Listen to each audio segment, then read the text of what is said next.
Not quite ready yet. We join. We know, we got this new course that we are. Ready?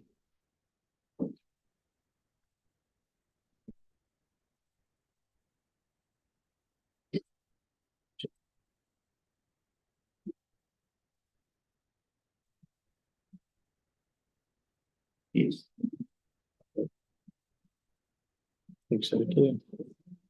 Call tonight's meeting to order, Monday, August 12th, 2024, our regular Blake County school board meeting. Thank you all for being here. We appreciate what you do to support our school system, our children especially.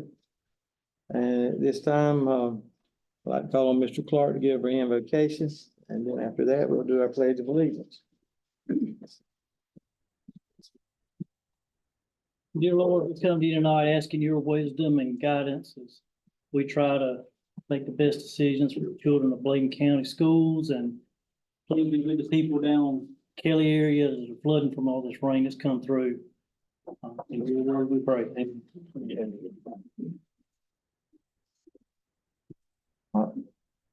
Salute. I pledge Allegiance to the flag of the United States of America and to the republic for which it stands, one nation, under God, indivisible, with liberty and justice for all. Okay, move on down to number 4. At this time, I'll entertain a motion that we adopt tonight's agenda. Second. Moved and properly seconded that we adopt tonight's agenda. All those in favor, let me know by saying aye. Aye. All opposed likewise. If none, motion carries. Number 5, approval of the consent agenda. Entertain a motion to that effect. So moved. Second.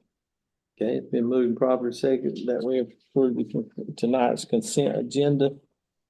Is there any discussion? Yes, are there any kind of exemptions on that stuff? I've seen some of the prices were. I mean, they're probably average, but I didn't know. If, like I know the church groups. Yeah, the with the fee schedules, it's actually the same fees that we had in place we had last year. So if there's a nonprofit with a 503(b)(c) status, depends on what area, but there are some base fees we have to do, and the deposit always goes back. But yeah, everything is the same as it was last year. We're just asking to bring back the same fee structure we had last year. So everything's the same with deposit. Any more discussion? No more discussion. All those in favor, let it be known by saying aye. Aye. All opposed likewise. Here's none, the motion carries to approve the consent agenda. We'll move on down to number 6, spotlights and recognition. Dr. Atkinson. Actually, do not have any for this evening. Okay, we'll move to number 7, citizen participation. We have one, Miss Minnie Price. It says according to board policy 2310, the first part of at least one regular scheduled board meeting will be set aside for citizens to address the board through public comment. Each speaker will receive 3 minutes to present comments. However, the public comment session will not exceed 30 minutes total, except by majority vote of the board. During the public comment period, the board shall recognize speakers in order in which they have signed in, so speakers will not be permitted, and speakers may not donate any portion of their time to another speaker. Board members will not respond to individuals who address the board, except to request clarification of points made by the presenter.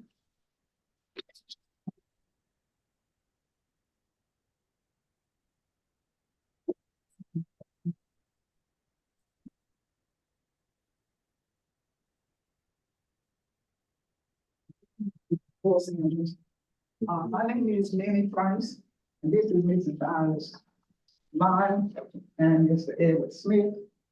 And we're here tonight because we are part of the concerned citizen group that spoke with Dr. Atkinson on April the 9th about the mental health and behavioral health services for the students in the Bladen County school system. Last month when I was here, Dr. Atkinson said to you all that he did not tell us that there was no mental health service in the Bladen County school system. Well, we are here tonight to set the record straight and to let the board know, and to let Dr. Atkinson know that we are not liars. That Dr. Atkinson did tell us that there was no mental health service in the school system, and it was corroborated by Mrs. Cheryl White Smith and Miss Ann Brand when we sat right here in these chairs, and he told us that. So we are here to let you all know that we did not lie and said that he told us that there was no mental health service in the school system. We want the board to know that, and we want Dr. Atkinson to know that he did tell us this. Thank you. Thank you, Ms. Minnie. Okay, And actually, Mr. John L. Goins is also on the list. Good evening, gentlemen, ladies. Well, I just want to say I wish you all, I pray you all have a good school year, 24-25. We're looking for the best from you, because I'm sure that the children are going to bring their best to you every day. But we'll see you soon. Thank you. thank you, Mr. Cole. That includes the participation for this evening. Okay, well, we got number 8, information items, 8.01, Tar Heel School construction update, Mr. Burris. And I don't see Mr. Burrows. I don't know if something has happened. But let me kind of talk you all through what I know at this point where we are. You all got a copy of the monthly report there. They're still working through the field house. There's actually a picture that is there at this point, and I need to find out what of the field house building has not come out of the contract amount. At this point, we're showing a balance on the positive side of $1,056,760.93. Yeah, I'm not quite sure if there's What's part that of number again? $1,056,762.93. But I need to find out from him what expenditures on if any, on the field house are remaining that have not been taken out. So definitely under budget. And I think even with what we were told about the amount for the building, even if that worst case, none of that had been deducted yet, we're still to the good. So that's good. I think that the CM allowances have been returned back to that contingency. So we were able, based on this, to be under budget, which is tremendous for a construction project now. You know, some other folks have been kind of going through this, you know, cost of materials. I think if we had been a little bit longer in the construction phase or started a little bit later, we would have been at a much higher cost. We'll be talking a little bit later tonight about some other opportunities with the capital needs based grant program. We'll discuss that a little bit later. But it has some information here with you all. It's been an ongoing list with some of the orders you'll see at the very bottom. There's actually, I think, a picture of the field house kind of progress where it is. So with that A-line roof joining with the addition. And of course, you know, we had the ribbon cutting here recently.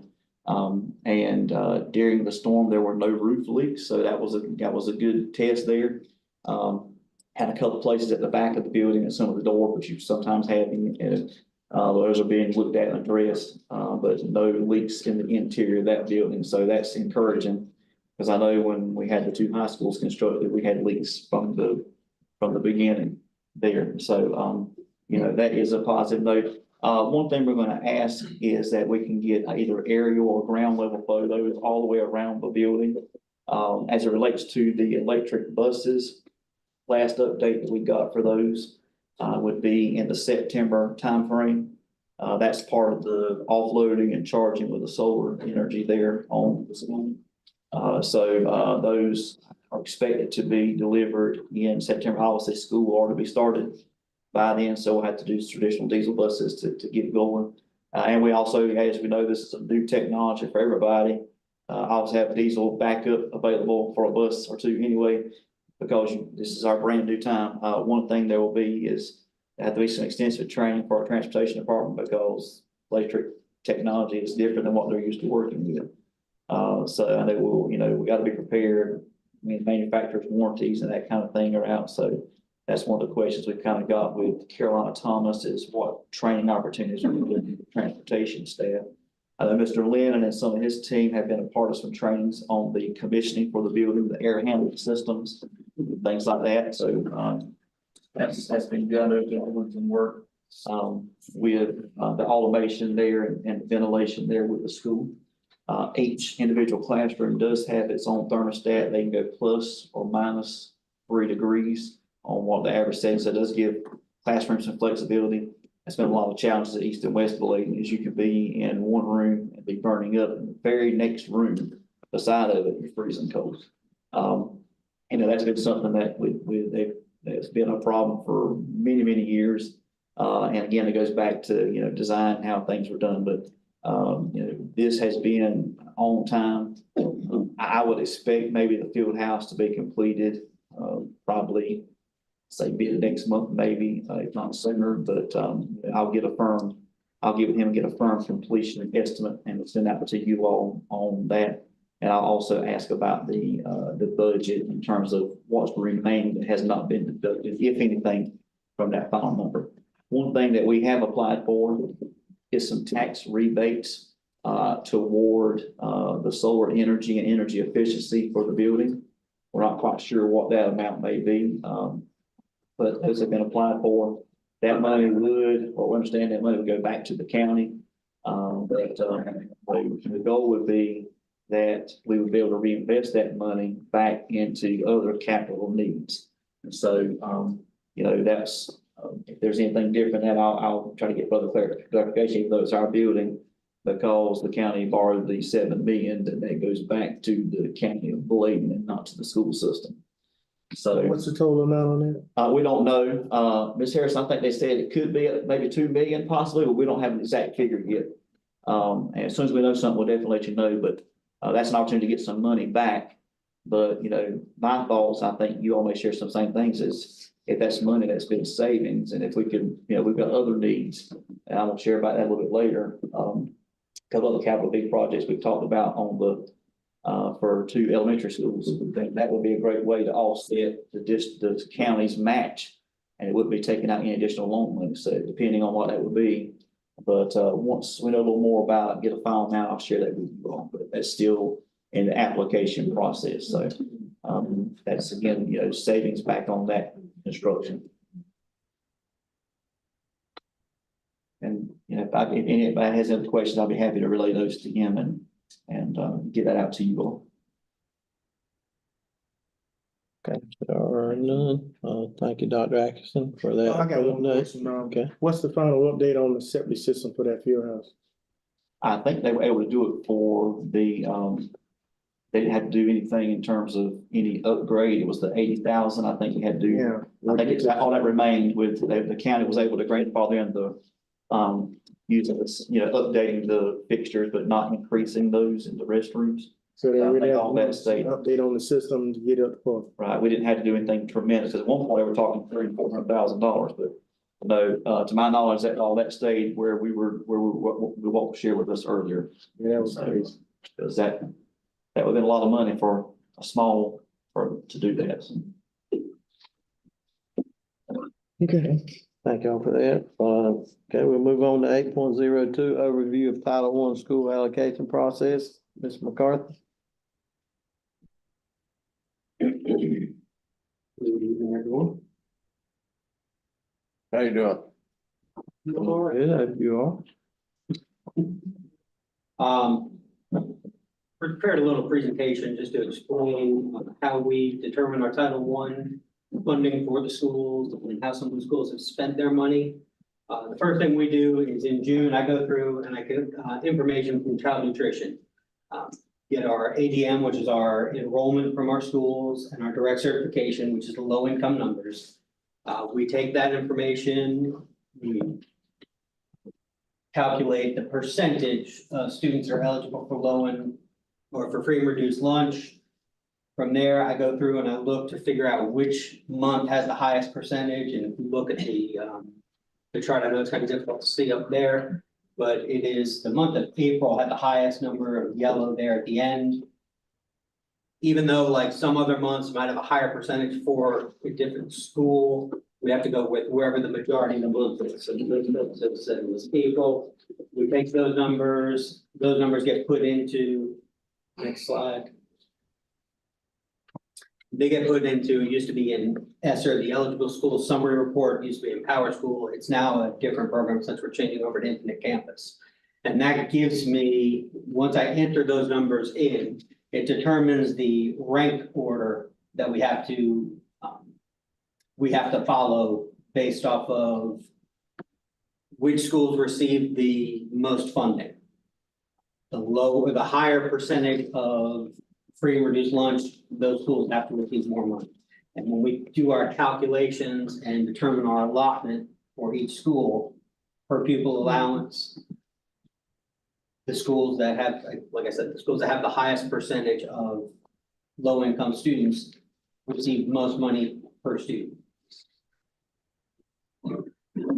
This is where we talk about the rank order. So schools get put in the rank order. We have to maintain that order. I can't look at a school and say, well, this school has more students, they need more money. It's strictly based off of the, whatever their percentages are. This information that we had from last year, East Arcadia had the highest percentage. They were at 87.14%. So their school would receive the most amount of money. Well, their school and Elizabethtown Primary School last year were both in the 80s. So their schools received, I think it was, I want to say it was like $1,000 per, a little over $1,000 per student at that school. The next bracket of schools was Elizabethtown Middle School, Bladen Lakes Primary, and Bladenboro Primary. They were all in the 70 bracket of their percentage rates. Then I had several schools that were down in the 60s. They got the next bump down. Once we determine how much money we have, we look at the district set-asides. This is money that has to come out before to fund some of the district programs. Some of the things that receive money, we do have administrative costs that comes after some salaries of different people.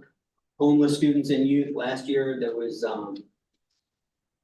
for, let's see, parent family engagement, we had $27,000. That was just at the district level. We had homeless students and youth, $56,000 that was pulled out for that. There was administrative costs, $324,000. Early childhood programs and pre-K was $350,000. Coordinated services, which would be things like foster care, transportation, professional development for teachers, was $20,000. And then we have an unbudgeted reserve, which was last year $161,000. So it's just money that we put up to the side in case we need it later on. So that comes all out of our current fiscal year allotment plus whatever our carryover is. Once all that money comes out, it leaves us with a Title I allotment remaining down at the bottom there in the red box. Last year it was $1,776,578.77.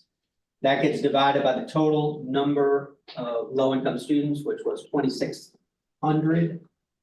So that determined that our minimum per pupil allotment was $683.30. This is where we get into the school allocation. Again, as I was saying, the schools that were at 80 to 89%,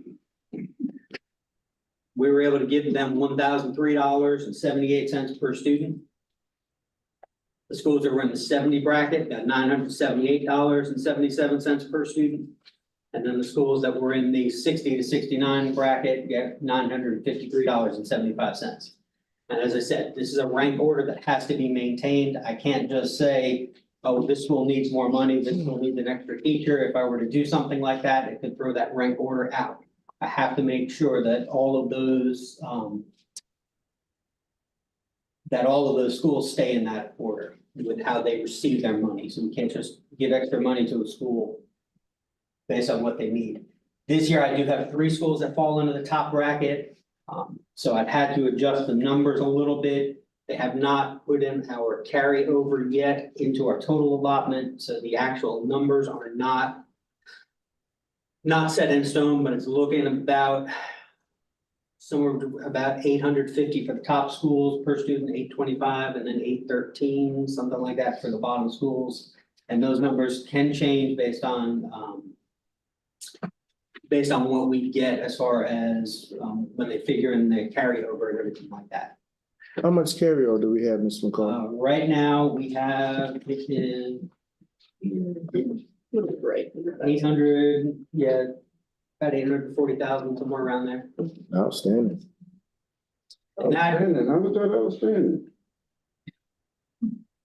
that's something that we use at the beginning of the year. So what happens is the money that we get from the government, we don't receive that money at the beginning of the year. Exactly.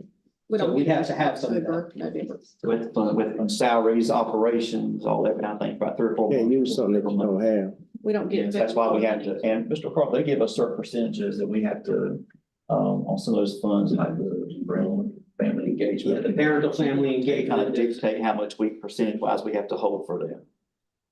Thank you. So what you're saying is that you disperse this money according to what school needs it most? You know what the problem I have, Mr. McCarthy? Is that we've been getting Title I money all these many years. And the same schools are having the same problem for the last, how long? Been a while. And nothing has changed. But one thing that we've tried to do, Mr. Rhoda, is that, for years, everybody was doing different things, different programs. We had 15, 16 different programs. Or we've kind of worked with our principals and schools on. And so we have core resources that everybody uses. That's how you can truly measure your data. And what a lot of the things is, some of the systems data may be inflated depending upon if it's not, you're using say you're using a math program that's not directly aligned to North Carolina standards. It might be a generalized program that may be giving teachers and administrators a false sense of where their child may be if it's not aligned to where those standards are. Well, we've kind of worked through on our math. We have our iReady. We have our core ELA now that we had just kind of got into place last year. And, we're trying to tell them that, we got to look at working with core because that core is for everybody, regardless if they're EC, AIG, there's core instruction everybody's got to get. And honestly, that had not been done. And we had, I couldn't tell you the number of programs when I was in curriculum that shot that everybody had different kind of things and there was no really working together on that. But, the goal is to try to streamline some of that work. And for those districts, if you do a core ELA curriculum, that's a chunk that's impacting every single school. So something like that will come out of your district set aside. But I agree, what we were doing really was what's called random acts of improvement. Everybody's kind of doing their own thing and we really weren't moving anywhere. And so the goal is to try to get everyone in an aligned system and using aligned programming. I think we're getting there. It's just we went for so long. And like you said, you keep doing the same thing over and over again, it's insanity. Because you're not gaining anything for kids. It doesn't help too when Raleigh's changing programs on us, let them write too. And that's been a challenge for folks too. You learn, like right now, we're fixing to do a new student data system. Everybody's been used to Power School for 10 years. I can remember when I started a classroom, we were doing bubble sheets with Sims, went from Sims to NCYs, NCYs to Power School. Now they're changing everybody again. Once everybody learns something, they turn around and change it all. And I think that's that's even just one little example of the frustration that folks kind of deal with on that. I remember Mr. Baldwin was at Eton Middle. I think it was something like a C or B school. I don't know. But they had year-round tutors. They had people coming in. I remember Miss Betty McLaughlin, that was her job, tutor each time. It's so hard. But what happened to that? Well, the schools have that opportunity. They can still do that. Yeah, and this money here is this determines how the money gets sent out to the schools. Now, once the money gets sent out to the schools, each school is given a sheet. They have a school improvement team. There's a team at the school that sits down and they look at their needs assessment. They look at things like their test grades from the year before. They look at things like the teacher working condition survey. There's a FAMS survey, which is a survey that is completed among the teachers at the school. And they take all of that information and they use that information to determine what the pressing needs are of their school. And then the school improvement team sits down and decides the money that they've been allotted, how they're going to distribute that money. That's a decision that's made at the school level. Now, there are some guidelines that they do have to follow. I have a copy of it here. And they can, there's a lot of things that they can purchase now. There are some things they cannot purchase. But the one thing that I see that don't go along with the guidelines, we're not spending any money in the community to get parent involvement. How much money is being spent to do that? Well, And that is one of the guidelines. and every school has there is a mandatory amount that the schools have to set aside for parent-family engagement. We also have money that gets set aside at the district level for parent-family engagement. How would I know that was happening, Mr. McCarthy? How would you know that was happening? Yeah. As a board member, as a member of the community, or, well, each school is supposed to have, parent involvement, a parent member that is on their, One parent, well, they're required to have one parent. They can have more than one parent. but is that one parent getting the information to the community? I know that the school does have, each school is required to have parent-family nights, throughout the year. But we still have the money, Mr. McCarthy. For that, and the parents are not being involved. I'm not quite understanding what you're asking me. We're spending the money, but the parents aren't involved. And also, we have seen, I agree with Bro, the more we can get parents and families engaged, we've seen a reduction in parental involvement since COVID. And you can have parent nights, used to you could feed them, and when you feed them, everybody would come. But now we have schools trying to do their special programs. And some folks, you could have, you have limited what you could offer a 4-course meal, and it's just some still. And if you start to see a decline then, but we have, I believe there's more we can do to push that even more. I know a lot of our schools have tried to become more flexible with the hours when they schedule their things, because we do understand that there are situations where parents can't always get off work. We try and send home information to parents. We try to get information out through our all-call system, through our web pages, through our county app, to try and get parents out. I have met with, and I will be continuing to meet with our school improvement teams to stress the importance of getting parental surveys to find out what sort of things are parents needing input on, or what are areas of interest to the parents, to get parents to come out to the school. We're trying to get them out. Our schools are trying to get them to come out to the school. It's just not, as Dr. Atkinson said, it's just not being as effective as it has been in the past. And I think Who's monitoring that? Who's monitoring the activity and the process, monitoring the activity and the process, and checking to see what's being done and how effective what they're doing is being done. Well, it's monitored at the school, but it's also monitored through my office. There's a new thing that we have now that was just brought out to us at the end of last year. It's called for those of you who are in the business world, you've heard of ROI, return on investment. There is actually a spreadsheet that can be used where schools can sit down, they can put in how much money have we spent on this program? What were we trying to get out of it? And it will actually give them a return on investment of what their programs, how effective their programs have been. And if those programs are not scoring high, giving them that good return, then it's not a program that we want to continue purchasing in the future. I think the same is true even with the parental involvement piece of that. Is we got to think a little bit differently, because even today's parents are much different, and so we can't do what we've always done. It can't always be I mean, I know donuts for dads has always been a great thing, but we can't just depend on letting that be. So, one thing that we were thinking through, and one thing we're requiring is that, schools outside their SIP team are having parent advisories. That's representation of their school as a whole. I mean, that it's balanced, and but that gives more parental involvement. We also have that district level. We want to get them more engaged, but even at district level, we found out, we had our parent advisory, and we had it for a couple of years. We did evenings. Shockingly, you think the evening may be a good time, our attendance was horrible.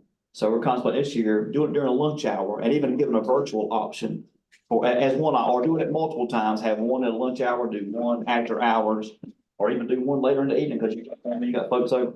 So we got to think a little bit different. So I think that's a challenge for us to kind of think how we're going to do that a little bit different, because the ways it's been done are just not being as effective now. Because it's just like if you're doing something and it seems to be the best thing since sliced bread, after about 2, 3, 4 years, people are like, well, that doesn't interest me anymore. I think one thing we kind of got to focus on too, because we have, and just Mr. McCarthy, we just got a whole new slate of new guidelines. They changed the federal, every federal, we get a different federal programs person at DPI every year, and they all want something different. But even in that, in my mind, how can we make some of these more, because y'all see all the acronyms and all the changes, we talked about the accountability model, is how do we do more on the side of educating parents? Well, when this report comes home, what does this mean? I mean, not just send it home and hope they get it, so kind of thinking through, or what ways can we help teach parents to help their kids at home? Because I'll tell you, and I did pretty good with math in school, but my daughter was in math 3.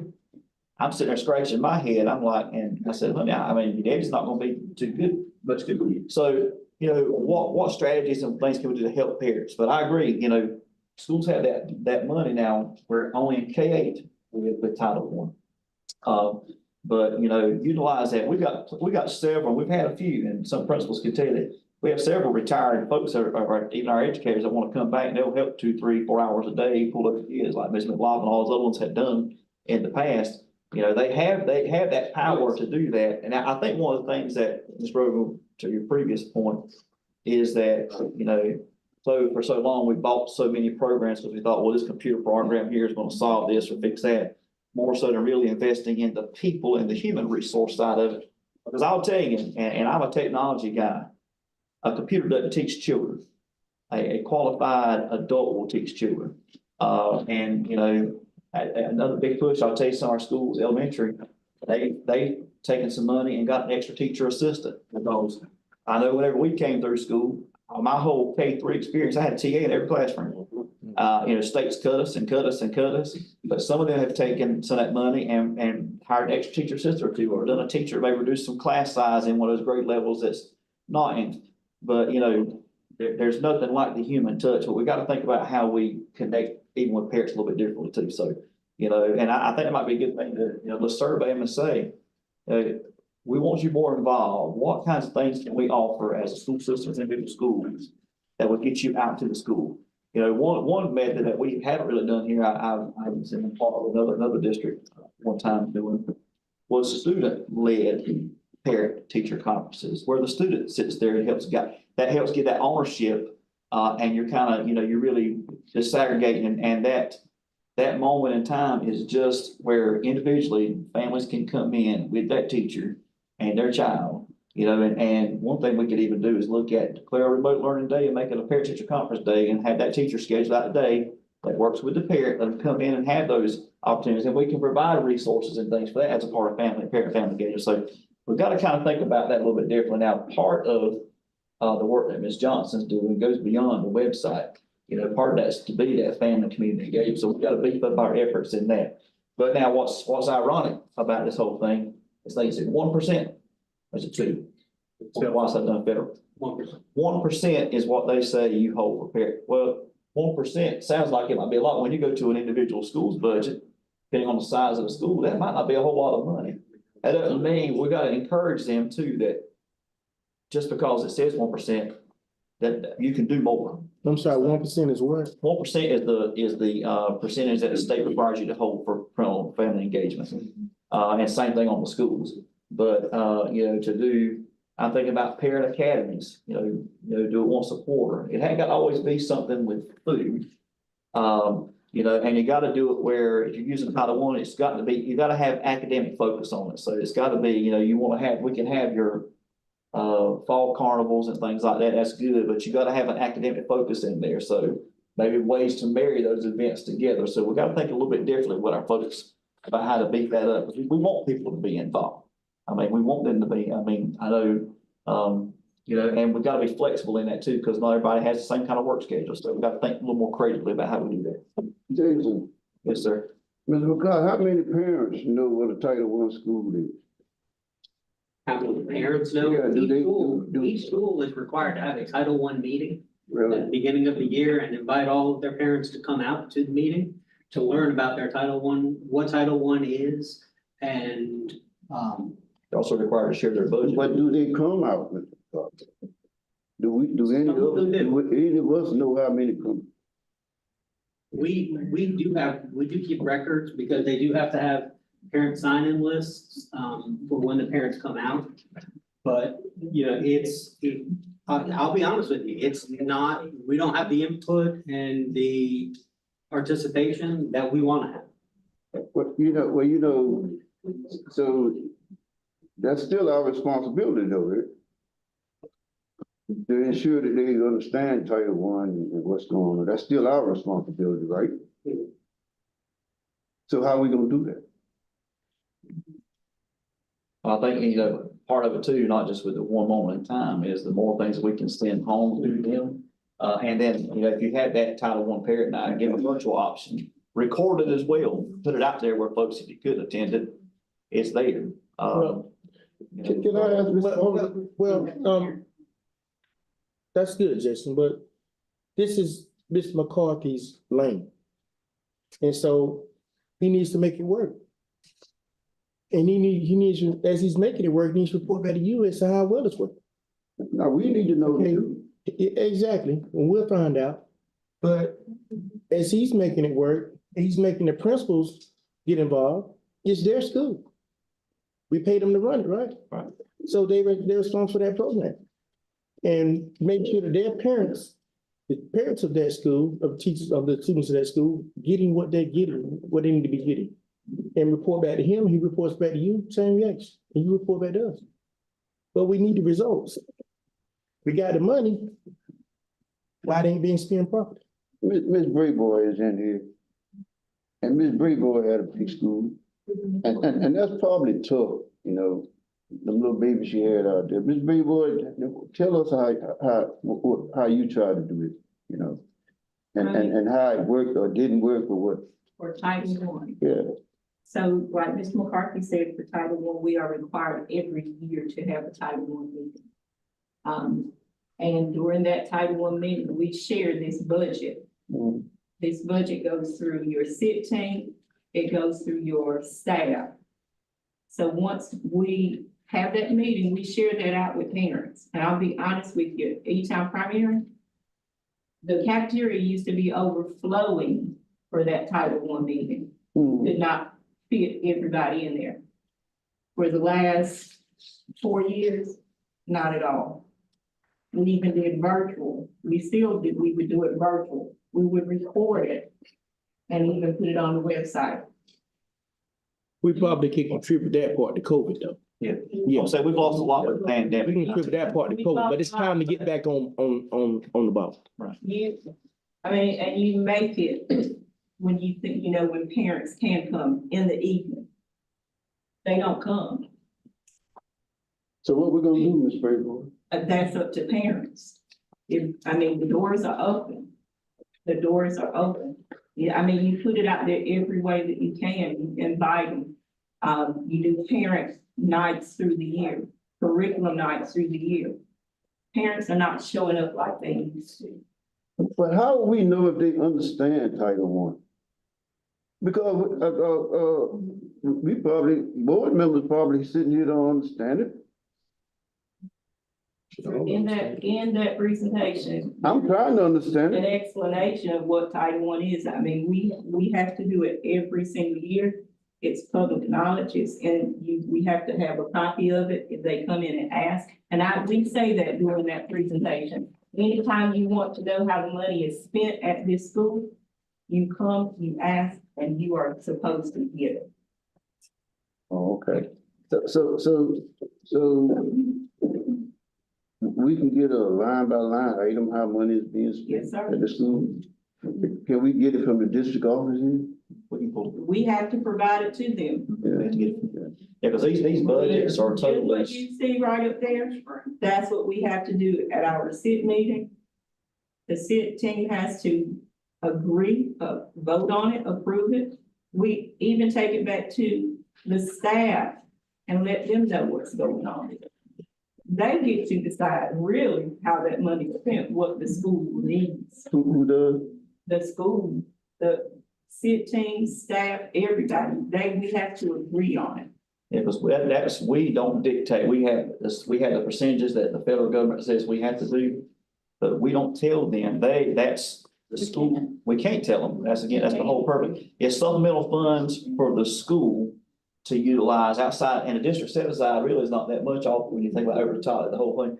But yeah, the school is totally autonomous and they can choose, if I want to have 3 tutors, 5 tutors, or I want to have these 3 programs, or I want to have a extra teacher here, they are totally, and as long as it's in the program guides as an eligible expense, we just have to check mark it and go on. But you're right, we can pool every single school.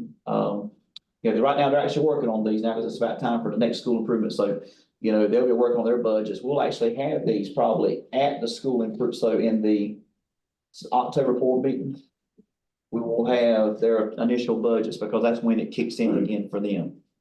So, we would have that as part of school improvement. They can share that with y'all, and then we can pull reports anytime. So if we're gonna spend some money at a certain school, we supposed to share the information of how we spending our money to that parent organization before we do that.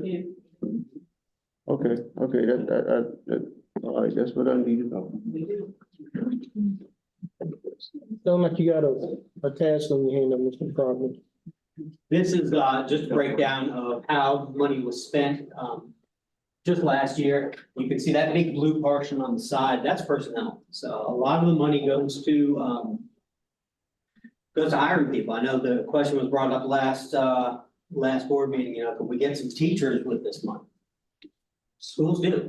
We have one school, I think the majority, I would say probably 90% of their money went to just staff at the school. There's another big chunk of it there that people don't realize is when you get into the personnel, the benefits that come out of that too. Copy over here.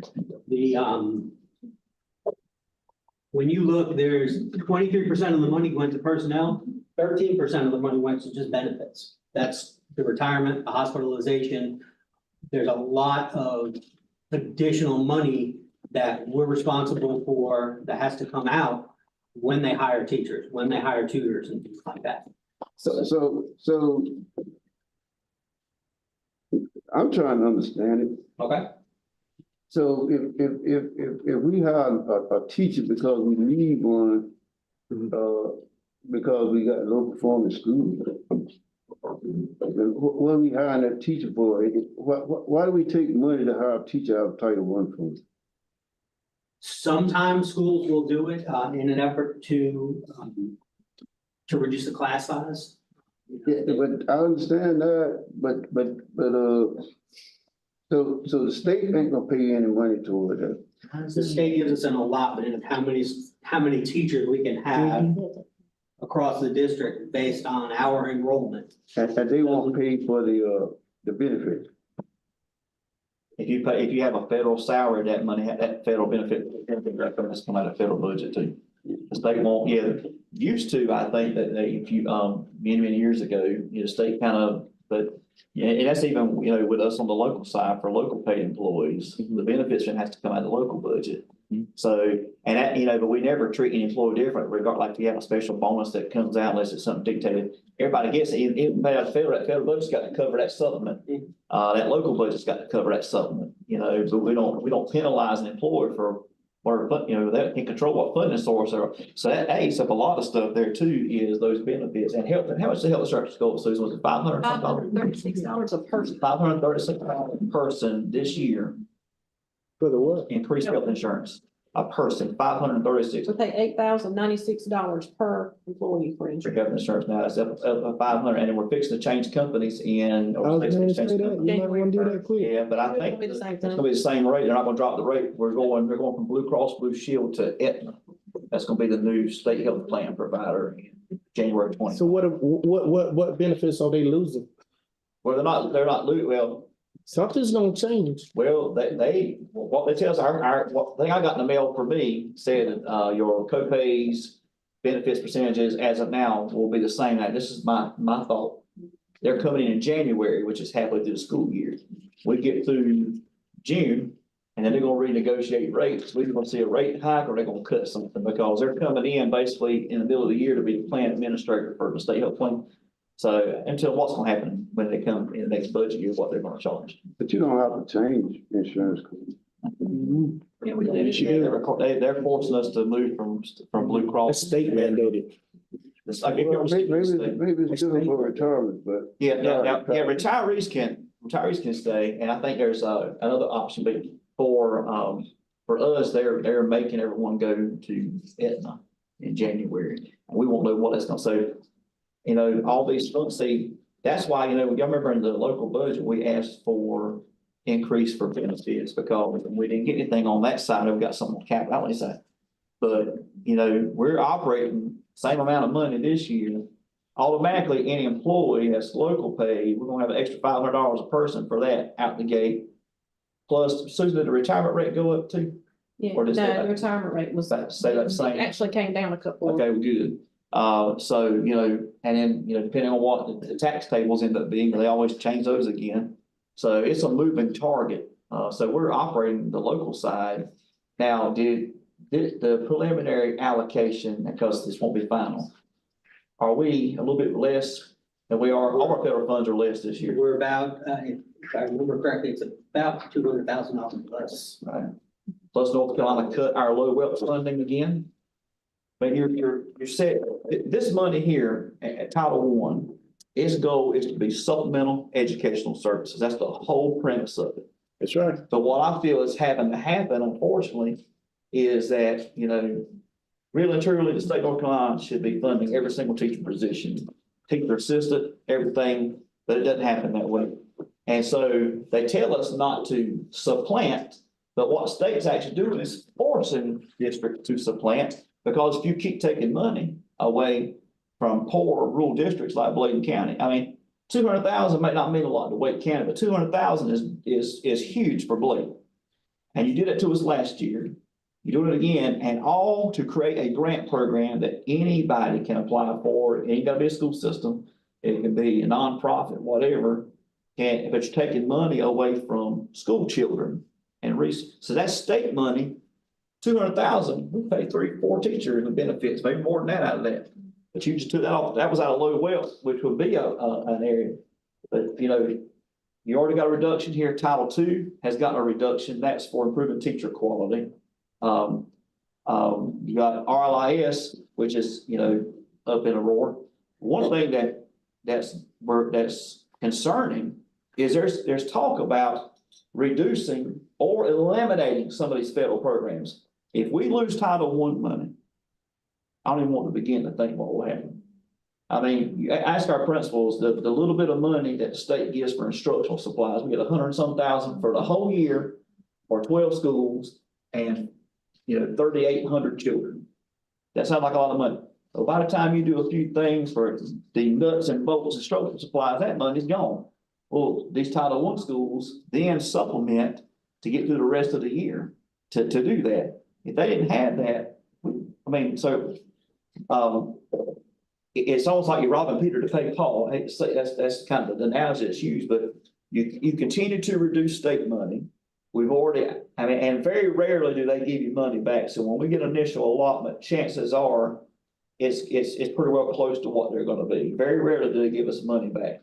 Now, one thing that's new for us this year, we haven't seen this yet because there's still some uproar. School districts are gonna start being funding in arrears. Before, they would base it off the 10-day, 20-day. Second month. Second month, that's right. And the best of two. So, now they're gonna the funding model is looking back at the previous ADM. And you will only get an adjustment if, they pull that best of two and that's higher. But see, it doesn't account now when we live with charter students. Yeah, the local money follows. So, you know, if a student comes back, we don't bill with charter anymore when they come back to us. But if they're on the head count and they're in that first best of two date, if they return to Bladen, the federal money does not go with them. The state money does not go with them, only local will. And our amount per pupil in local is not anywhere what some of these state funds will be. So that's the challenge. And since school catalog hurts us because we have charters get to start early. Well, they get 20 days in, they've got the ADM locked in. And then you get to month two, and then here we are starting later.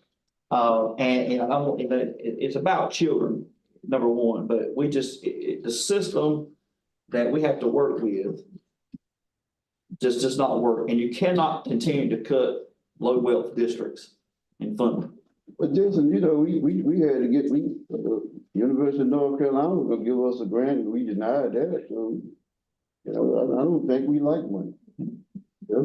Well, we're ones, we don't want to send any back. I mean, we want to maximize, just like, you know, ESSER and all that. And see, the thing is, what makes it hard with Title I is you have to have that carried over, because if not, you're gonna have to find money somewhere for 3 months to cover. I mean, you're in the school 2 months already. When July is, you know, summer thing, but August, September, and even with October, the federal fiscal year, sometimes we're not getting those allocations to what, November? We didn't get them last year. Last year, December, in November 1st of December, so. It's just a lot of things, a lot of, I hate to say legislative tape, a lot of hurdles you're having to jump through to make all this work. You're having to take it from here to get by for now until that comes. But when they're constantly changing rules, I mean, it's very hard to follow. I mean, Mr. McCarthy, you'll have a thing coming up here in about another month. They'll go for about 3 days. They'll talk about, here's all the changes we've got for this year. And I can guarantee you some of these funding forms I had to change because they've changed some of the percentages and things on it. So, Mr. McCarthy, what's the game plan? Well, I hope you got one, because you're gonna need it. I've been to several trainings where they talk about a lot of the different programs that are being used in different counties around the state. I do meet with our federal programs people from our surrounding counties in this region. We are getting ideas from them about what we can do as far as maximizing our people. Trying to maximize our funds for the best ways we can do it. I know we've talked about you mentioned before the tutoring. I'm stressed with our schools about bringing people in even earlier on in the year. They do a lot with tutoring towards the end of the year. But it's getting people who can come in to do it.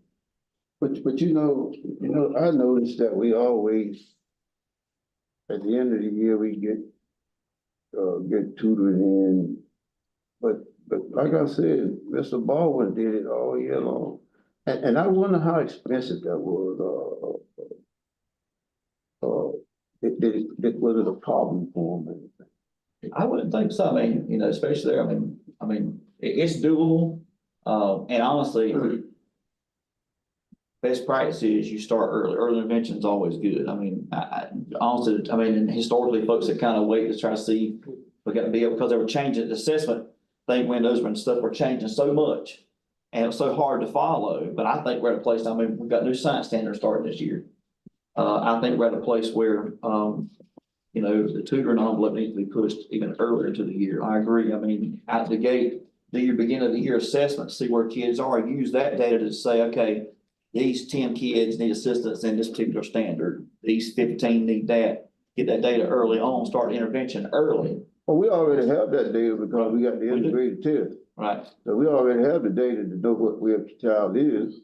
which we all need for this past year that we have not Not gotten. been released yet. Okay, when it is, I will. Y'all will make get a it. We're copy going of to it. do a presentation next month on our data, so. Here's some challenges, Mr. McCarthy, these are things you probably need to partner with, because I'm just sitting here listening to all the school.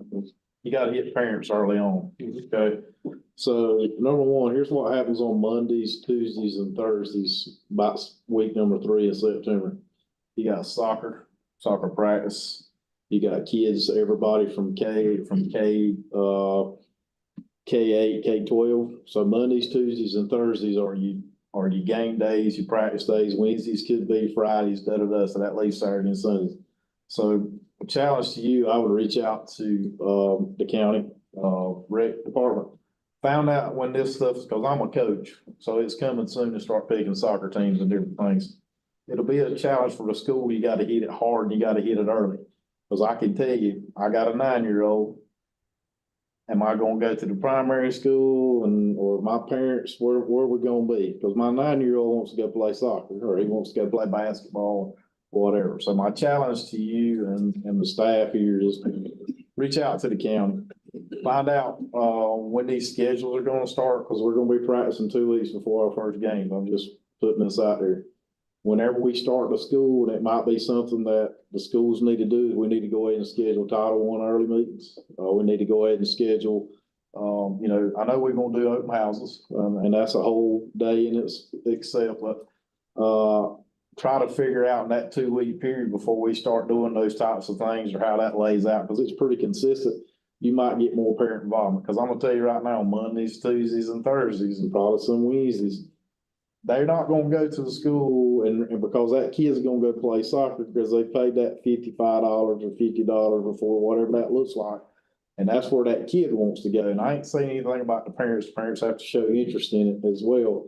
However, that's a challenge that if you wait later into September, October, flag football, basketball, then you're not gonna get that participation. So I would challenge you guys to partner with Morgan's team, Grant's team, and see what that looks like, so we can hit the parents hard and early. Because I can tell you, if you wait too long into September, it's gonna be like Ms. Braywood said, you're not gonna have that participation. The ones that, you know, there's gonna be a significant number there, but you got more kids playing soccer today than any that's ever played in the last 4 years, because COVID's gone. So you got that participation rate, I would say that participation rate's grown. So that's where your challenge is in September, is trying to get parents there, because the kids are gonna be directed to going to that practice field, or they're gonna be going to play. So you gotta hit it hard, you're gonna have to get it early. So you're talking about Mondays, Tuesdays, and Thursdays. And that's. And then you get into Wednesdays. That's right. You know you can't do it on We Wednesday. got church. I'm just saying, if we don't start to the end of the month in September, then the first 3 weeks of school, honestly, first 4 weeks of school, and you got Labor Day thrown in the middle of that, that's like your critical time. And then after that, it's gonna be tough. I'm just telling you. So football, I mean, you know, just gross. So I would challenge you guys to reach out and see what that looks like, so you guys can schedule some things early. You're gonna have to do things periodically, and you're gonna have to spread it throughout the year. I get it, but if you want to get Title I explanation, you know, because PTA is reaching out the first week of school, you know, different stuff. So that might be just something to look at and review to see if you guys can get some traction from the parents. Just a thought. Sounds like you're gonna have to have some incentives. Gotta be some incentives outlined in that program throughout the programs that's gonna, you know, help you to get the attendance that you need. We're looking forward to some feedback on that, Mr. McCarthy. If I can add one thing on the data piece, you know, with our integrate data. One thing that is also important is we get the BOY. BOY measures, it basically gives them something like the EOG to a degree on that grade level. That will let us know, you know, a kid might have gotten a 4 on there, and you got to always have a summer learning dip there. So we come in for that's always done first 3-4 weeks anyway, too. So that will also be helpful to have that data, because that tells us, you know, whether we're on the EOG. So now how would they measure on, if they're a 4th grader going to 5th grade? How do they measure on 5th grade ELA right now? If they were to take that test today, what are the gaps there? So I think putting all those data sources together will be really helpful when we're looking at trying to, you know, find out what it is, especially with the 2 and 2 and targeting those interventions. And Jason, when is those integrated tests and schools gonna be ready? We will- They release it On the 16th, 16th, we right? get our, school performance grades. Then it goes to the board, the state board, September, September. so by the time our September board, we'll have the actual data. Released for the public. You release what? It'll be released after it gets approved at the state board in September, I believe it is. And we cannot, it's embargoed until the state board actually approves it. Correct. Yeah, so Mr. McCarthy will get it, but we cannot distribute it until state board approves it. Okay, So at our September meeting, we'll let you know when we get everything, and then he'll do a presentation on it for the, and that's the last update you got on that? that's the, school performance grades. That will be the, our EOG ranges and all that stuff. High That's the school. last update you got on it? Yes. Cause I'm hearing something different. I'm on the board of directors for the North Carolina, school board of Black school board members. I'm on the board of directors, so I'm hearing something different. We have a meeting every month. Yeah, what we were. I'm hearing something different. Yeah, what we were told is And I that. thought, yeah, and I'm gonna get the information whether you provide it or not, is what I'm telling I'm not hiding anything. Yeah, no. you.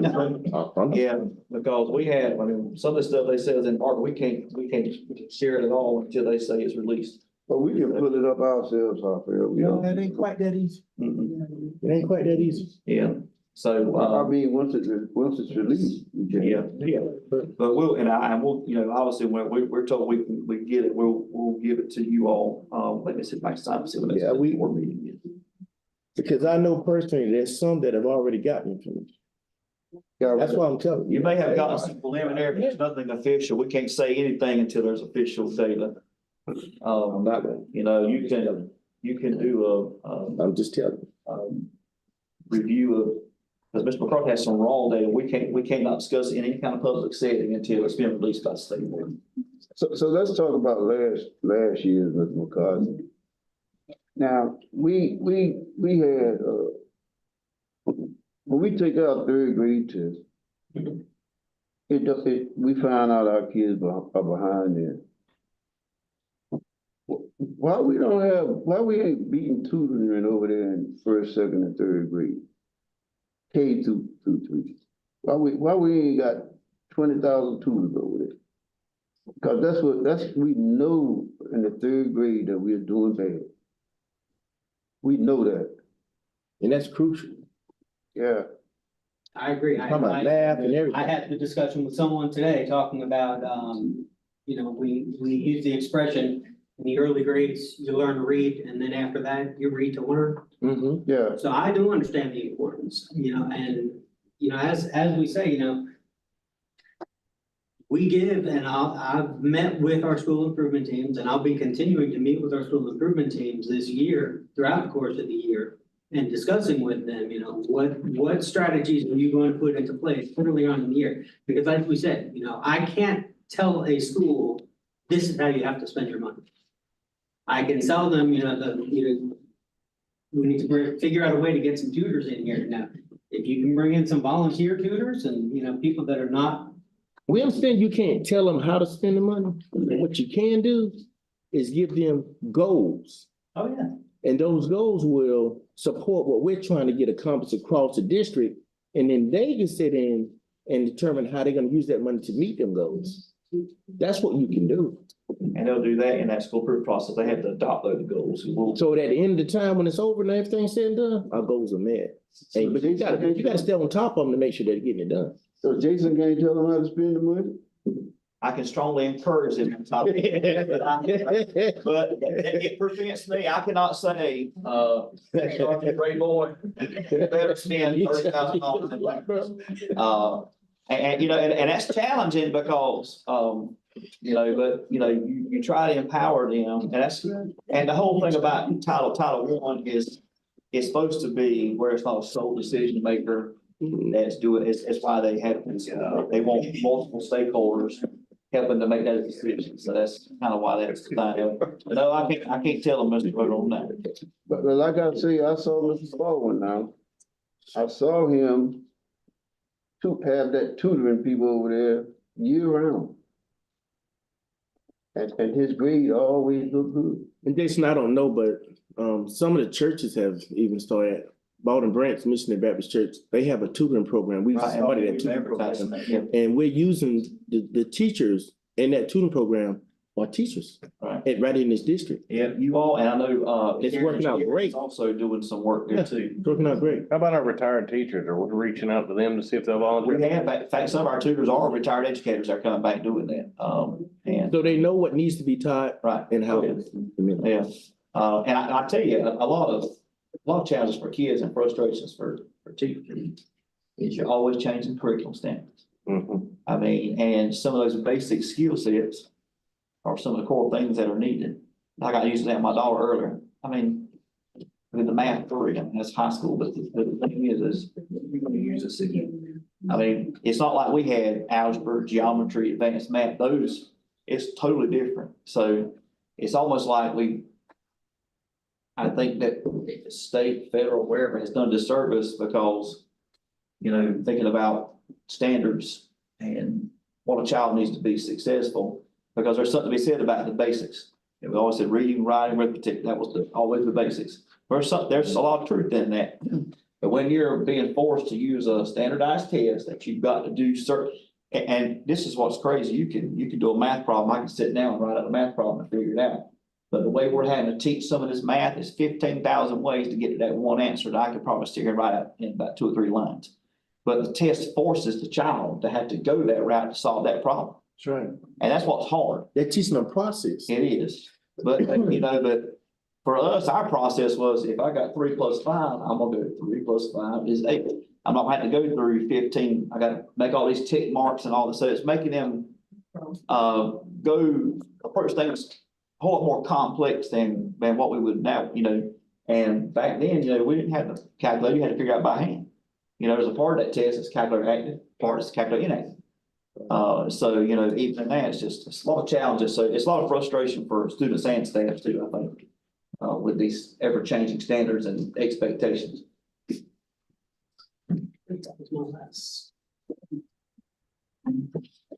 Then just go through the allowable expenses.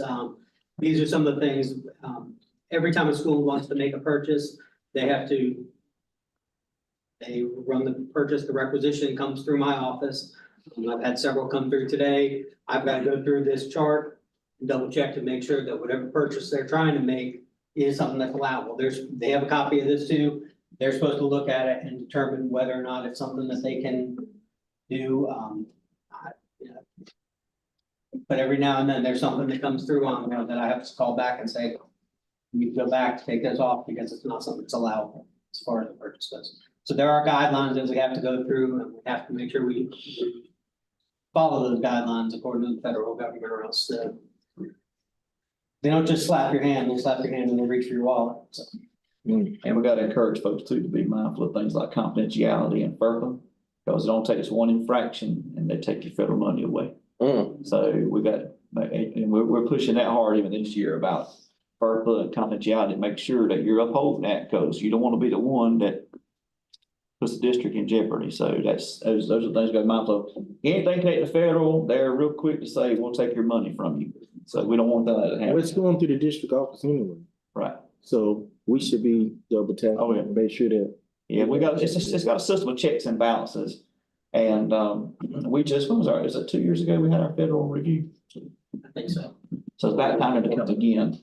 And so the state has a team that comes, and again, it's ever-changing people, that comes in and does a review of federal programs, expenditures, checking for compliance. So that's even in addition to our regular audits. It was just a separate thing. That kind of is programmatic things to make sure you're doing that.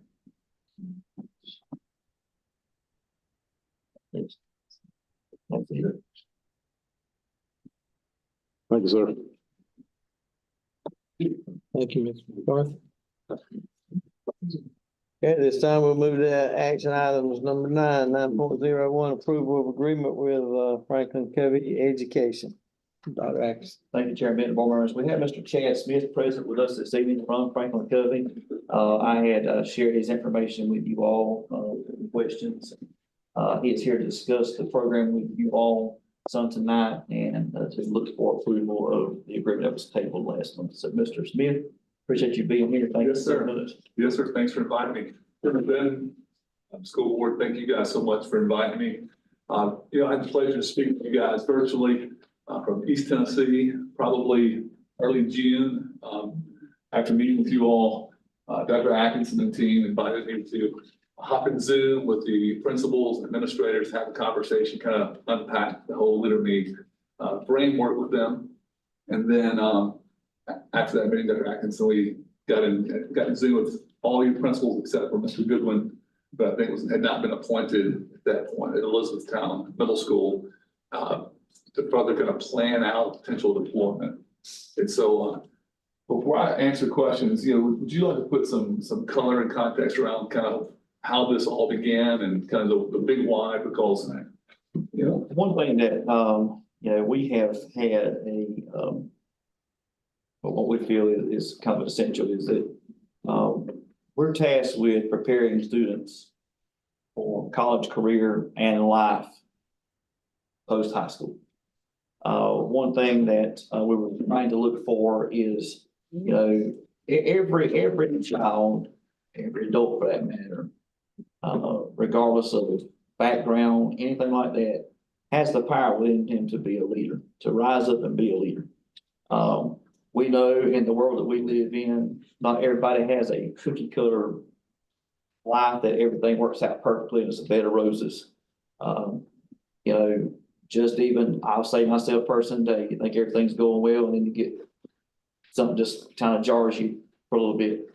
And our kids, they go through a lot. Our adults go through a lot. But what we were looking at and is to find a program we could build essential leadership skills in kids that looks at trying to promote positive behaviors, leadership styles, encouraging them to stay focused on their career. We know we've had tremendous growth in our CTE programs. One beauty of Leader in Me is that kids can actually get credentials with Leader in Me, which works out great because we're going to have students that are going to graduate and go straight into the workforce. Mm-hmm. We're going to have students that are going to graduate and go into serve in our military. We have students that are going to graduate, go into a 2-year program or technical trade. We have kids that are going to graduate and go to a 4-year university. We have kids from all walks of life. What has happened is that we have really pushed hard the college side of things. And in the nature of academics, a lot of times that kind of happens. But our kids, there's a lot to be said about character education and building those skills that will make them successful in life. It's not about necessarily what you know, but it's how you do with what you know and how you treat others in the process. We not every child is going to be able to sit here and spout off a Pythagorean theorem to you, but every child can say, I know what it's like. I know what the essential things of good citizenship are. I can have good character. I can help others. I can lead others. I can serve others. And part of that work is, that's one of our areas I believe that we have had a gap in. Because when you think about the whole child model, it starts with foundational things. Before anything academic can ever be manifested, there are some foundational things that folks have to have. It's that sense of belonging, that love, the inclusion, all those things are important And we've seen all too often where a lack of that is tough for children and adults alike. So we started this process for a while now, trying to find what is the next thing that we need to rise up strong leaders from Bladen County. Because I told a group of folks today that the power to change and impact lives of children exists in that room. It was a room of new educators. And I said, even though you've come out of your another career and choosing to come here, or you just finished school, you know, the power to make a change exists in this room. And I also told them that, you know, the greatest reward in the work that we do is those aha moments for kids, when the light bulb can go off. It ain't got to be about a math problem. It ain't got to be about anything, but when that light bulb goes off and you know you've made that connection with the student. So how we do that is we have to think through how we as adults focus on building relationships. Because kids look at us for examples. If adults can't get along, the children aren't going to get along. If the adults treat each other respectfully, kids are going to see that model. They're going to lead by example, and they're going to start learning how to treat each other respectfully. We've been doing a lot of research and planning and working. Leader in Me has been a program for quite some time. I actually started in North Carolina at a school in Raleigh. That's where it was birthed from. And there's several districts in North Carolina and others. In fact, I think the entire state of South Carolina is fixing to really kick off.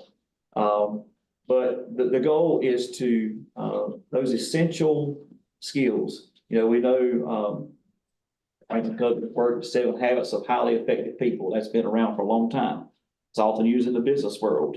But if we're preparing our students to be future leaders, and these are skill sets that we need that may not necessarily be in a textbook, but they're essential because it's part of building that whole child.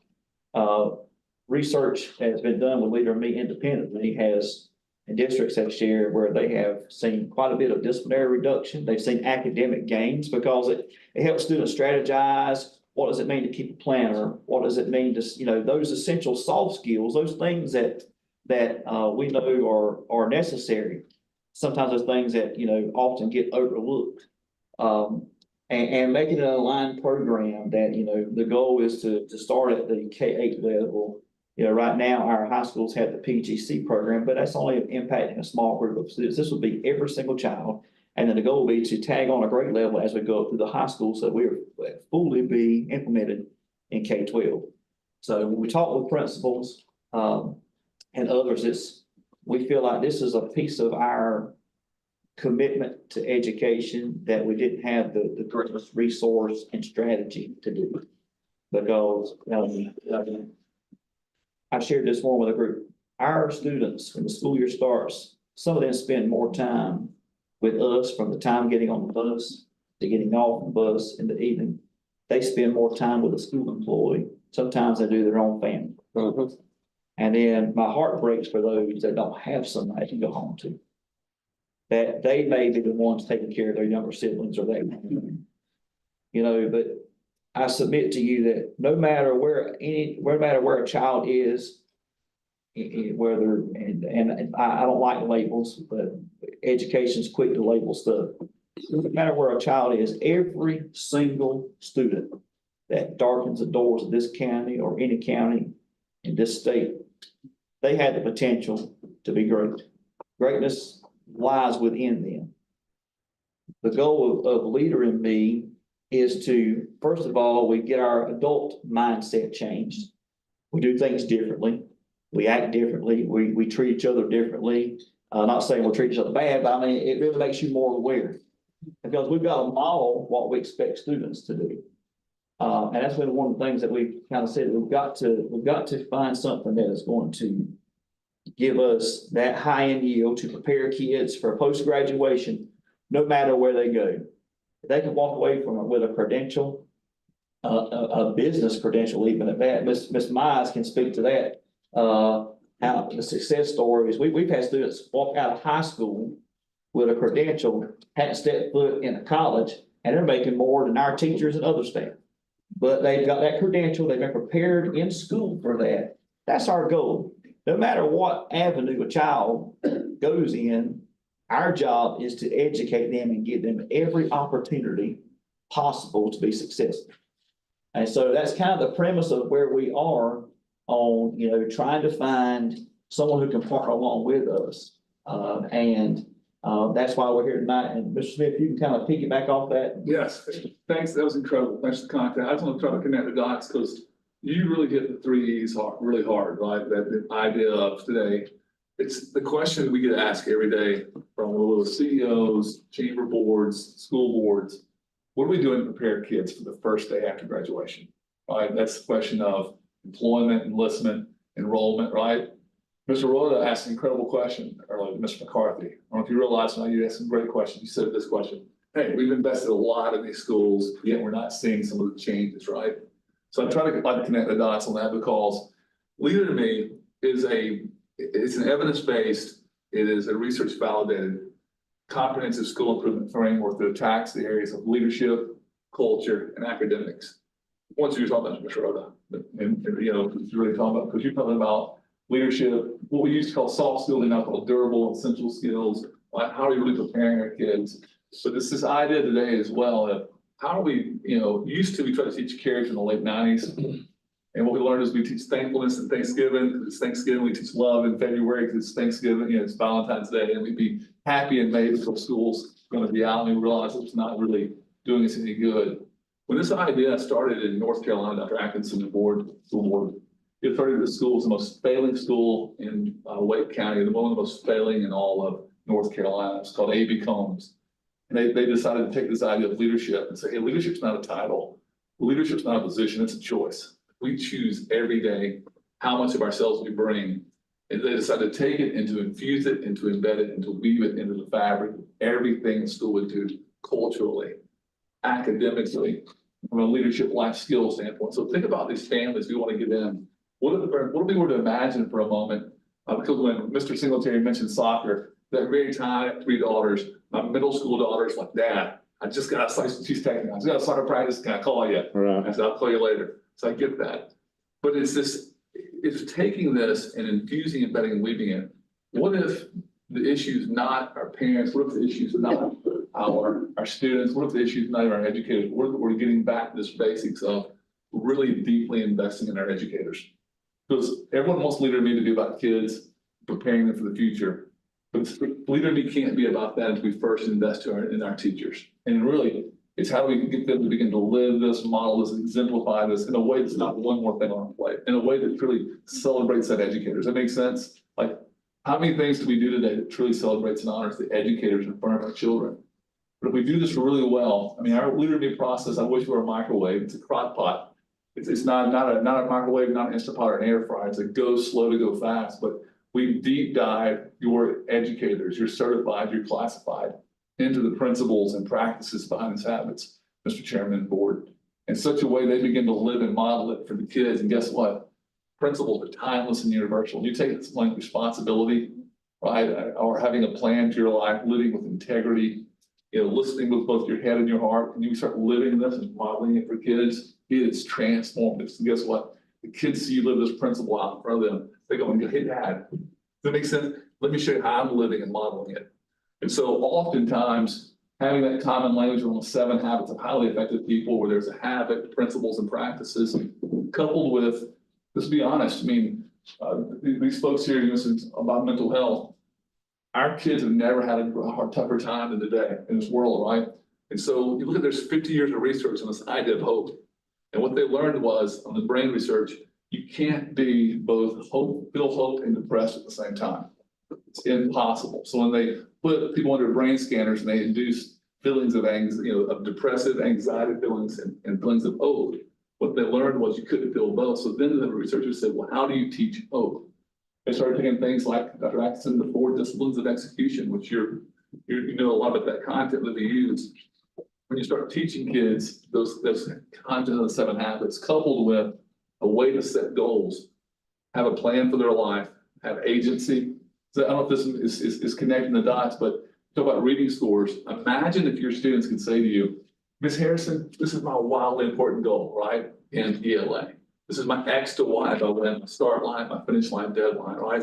And one thing I can tell you, the strategies for doing it, have a compelling scoreboard, have a cadence of accountability. What's even more important than that, building hope is when kids realize, oftentimes we set these goals, Dr. Atkinson, and the kids have the wrong strategies.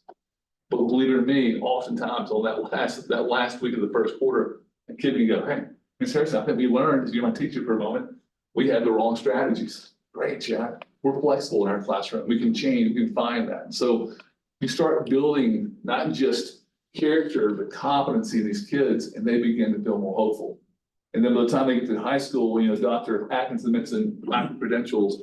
The state of South Carolina invested a little over $4 million back in 2021. They said, we'll never invest. This Molly Scrivens administration will never do it again. We said, man, we're just grateful to be your partners. Thank you for this, for you guys. It's gone so well. They're now getting ready to invest triple that. And what's happening is they're seeing massive changes, not just in the, I'm sure the Title I school, but in all schools for all children. Right? It's how are we going to prepare them to live in a world that's changing so fast? Something's going to celebrate our educators and celebrate all of our children. And what happened is really hard. I don't know, Mr. Clark, you were talking earlier, but imagine your son or daughter coming home to you with, Dad, let me tell you how it's going on. I'd like to invite you to my student-led conference. That's a core, you mentioned that earlier, it's a core component of Leader of Me. You know, it's not just a parent-teacher conference, but Dad, you got to come. I'm going to be presenting my data to you. Parents have an incredibly hard time not showing up to that. I don't know if that, you know, and so that's a hallmark, Dr. Atkinson, of our Leader of Me schools. And so I want to thank you, Dr. Atkinson, and Chairman Benton and the board for considering this. I want to thank you for allowing us to meet with your principals. I want you guys to do this. This is in the best interest of your great school system, right? If it's in the best interest, we'd be honored to be your partner. If it's something you don't feel is in your best interest, we want what's best for you guys. And I'm just grateful to have had a chance to speak with you all this morning, this evening. Thank you all. Thank you. What question, Chairman Benton, do y'all have? Anybody? I got the same question again, how we gonna pay for it? Well, sir, great question. Really, you said we don't like money, and that scared me. I went out and found the national foundation that wanted to help fund it. The foundation is called the Kern Family Foundation. It's out of Washington, Wisconsin, south of Milwaukee. If you've ever heard of Generac, Mr. Kern created that company, he built Generac. Before he died, his mission was, how do I build character in the coming generation?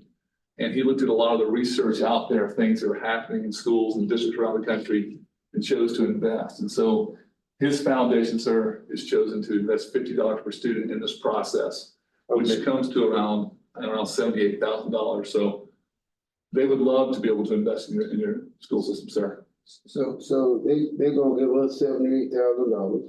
Yes, sir. And what are we gonna be left with? I'm sorry. And what is our bill gonna be after that? I don't know if did you have a chance to see, Dr. Atkinson, was this provided to the board? So this was provided to the board as an investment summary. Details are here. So your total cost is $596,000 for 8 schools. Typically, for 8 schools, it'd be around $800,000. But Dr. Atkinson and the executive team looked at this, and we treated you guys much like we treated Jones County, your smaller school system. We said, where can we consolidate things but not lose quality or lower your cost? So out of the gate, they saved you guys, hundreds of thousands of dollars there. So your remaining cost is $518,000 over 3 years. So Mr. I forgot. Chad. Yeah. Yes, sir.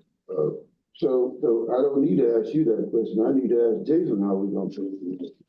Well, this is one of those programs that we would be eligible to do from the impact all schools out of our center. Going across 3 years, the first year has all the intensive coaching with the staff, that's the higher of the 3 years, but it is across the 3 years.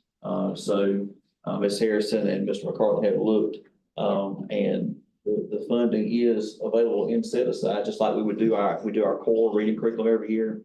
Our core math would be one of our programs that we would have there, and it is eligible. Mr. McCarthy checked on that, it is eligible, and that's what a lot of other districts who have that are utilizing that. because this would be a supplemental program to address learning needs, growth of students, so it fits in that category. So Jason, you're still not telling me what fund we're gonna get this from. I did Title I district set aside. So, It's an eligible expense. In fact, that's what, districts that have Title I money, that's what, how they usually typically fund it, because it's a school improvement model, which aligns with NC Star, which is what we're doing now. Exactly, it's that piece there, so Mr. Road, it's also, think about, talk about families, we have a measurable result assessment. And it allows Mr. McCarthy and the principal, imagine Christie Smith, down primary as an example. If she were to want to triangulate the data, she could take her performance data in her school, she could take her process data around Leader in Me, connect it to the perception data around, let's say what mom and dad thinks, right? What her staff thinks, her kids think. To use that to close knowing doing gaps, to attack an outcome to help the students to all kids achieve academically.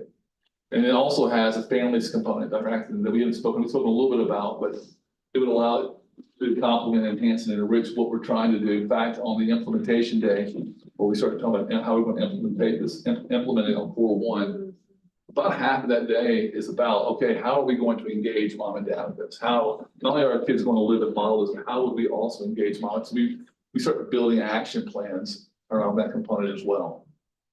so Jason, is that gonna take away from our tutoring sessions? No, sir, that does not touch the school's budgets at all. The schools will have every dime they are supposed to get, will not impact their budgets at all. This will be on the district set aside. I still don't understand. Yeah, what happens with it, there's a little percentage that we have to take off the top. That's mandated that we do for administrative costs, and we have indirect costs that's federally mandated from the program. When Ms. McCarthy does that rank order, the cost per pupil, this money here will not impact what the schools are going to do at all. They have their full budgets to do everything they want to do. This will not even touch theirs. This will be coming from the district's component that we do for a whole school improvement efforts and school reform. So this is a part of that. So it would not, so this comes off the district's portion. We're taking off the district's portion and not impact to schools. If E-Town Primary has $500,000, and that's not what they have, if they have $500,000 a day, we move forward, they're still gonna have $500,000 tomorrow. It's not gonna impact the school's individual budgets at all. So my question is, what's the biggest advantage to having this program, son? The biggest advantage, it's a great question. I think the biggest advantage is it helps, do you have children? Absolutely. I mean, you have I have two. I bet you know their gifts and talents, don't you? Every one of them. Yeah, and we hope and pray that the educators in front of them know their gifts and talents as well, right? Too often today, we look at kids through the lens of, how they're doing academically, right? This thing, the biggest gift is a dad of 3 daughters, 14, 13, and 9 is it looks at kids, it helps you to see kids, every kid, through the unique lens of their gifts and talents. Imagine your son or daughter comes and say, Dad, my teacher, and she sees how I'm gifted. She sees the uniqueness of me. She sees, Richard Pringle said, that we don't in intermission, we often detect it. How do we detect it? We often detect it by someone going, hey, you're pretty good at this, right? And so it really gets back to this idea of looking at kids through the lens of their gifts and talents. What were they born to do? Well, I got one daughter, school comes really easy to. I got another daughter, soccer comes really easy to. Got another daughter that's kind of a mixture of both. And so it really celebrates and honors the uniqueness, the unique gifts and talents of each child, and really helps them, sir, find their voice. Okay, so you said that the foundation is gonna give us $78,000. Yes, sir. Okay, that's off the total bill. Yes, sir. That leaves us with a remaining amount of $518,000. Yes, sir. Over 3 years. Over 3 years. That comes down to a total of $14,388.89 per year. Is that correct? 140. 140. So what? So that $239,000 ends up being about 29,000-ish per school. That 139,000 for years 2 and 3 ends up being somewhere, just quick math, around a little over $17,000 per school. Which, sir, I've done this for 22 years. I mean, schools are making massive investments in things like this. This is the best way to look at us is we're more of an operating system. And then we are one more thing on the plate of the teacher, if that makes sense. It's like, the question is how, Mr. Rhoda, is like, the question I'd be asking is, we are deeply aligned to your strategic plan, your instructional framework, and your behavioral framework in a way that's going to not be one more thing on the plate of that educator, but be a way that's going to make everything else you're doing work better, work more effectively. Imagine a year from now, Mr. Rhoda, we're sitting here, beginning of the school year, and schools have deployed this, and we're looking at a measurable results assessment, perception study that's going to tell us how we're doing, as Dr. Atkinson shows some of these results and the directions we're moving in. And so we're able to do that in real time. We align real deeply to NC STAR, to MTSS, to NESIS in terms of how we evaluate our educators as well as our teachers, our administrators and our teachers. And so and then we can measure it, sir, so that we can give you and say, hey, we work for you, right? You don't work for us. We work for your school board. We work for your principals, your teachers.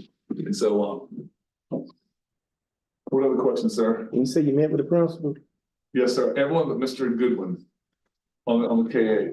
I have not met Mr. Bobby Goodwin. Hope I'm pronouncing his name right. God, sorry. Apologize. I seriously, who is that? So you're talking about training teachers? Yes, sir. Deeply. When you gonna train them? Sir, I think it's just, we would train them throughout the school year. That's how we typically do it. You know, pre-COVID, we talk about things pre-COVID here, and I think you said earlier, that was pre-COVID. Pre-COVID, Ms. Rhoda, we would have done it between Memorial Day and Labor Day. Today, we train people throughout the school year on the adult side over a 12-month period. So you bring a staff in to be with a teacher all day? Yes, sir. Okay. Yes, sir. And we've got some targeted dates where it's not taken away from instruction. The only calendar change we were considering, I was gonna mention the other day, is typically, week of Thanksgiving, we have 2 days in that are out 3 days. Would be to make those 2 days remote learning so they could be professional development days.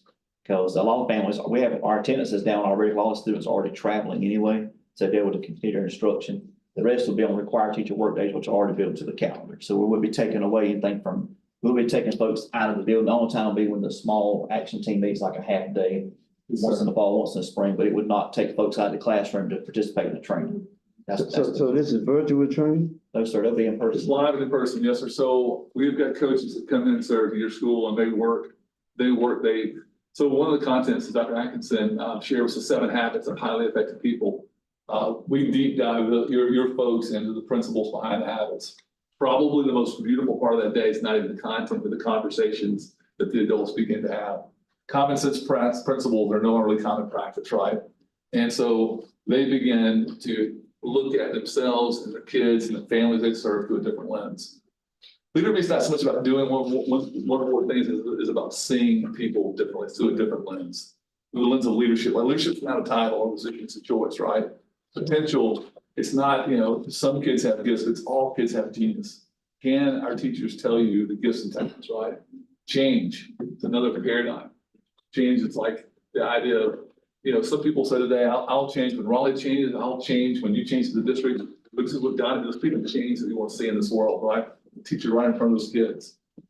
And it's motivation. Do we get into education as educators just to teach content, or do we get into them to empower them intrinsically to lead, right? And it's also family. So Mr. Rhoda, a big part of this is the family paradigm. It's teaching the whole child in partnership with mom and dad, with the coaches at Dixie Youth, with the coach here at soccer, right? So through what lens? I had to mention Dixie Youth because I was reading about you, Dixie Youth coach. Hey, I grew up playing a bunch of Dixie Youth. I grew up in the middle of the country. outside of Nashville, Tennessee. Didn't mean to make you laugh, but big baseball guy. I already keep secrets around here.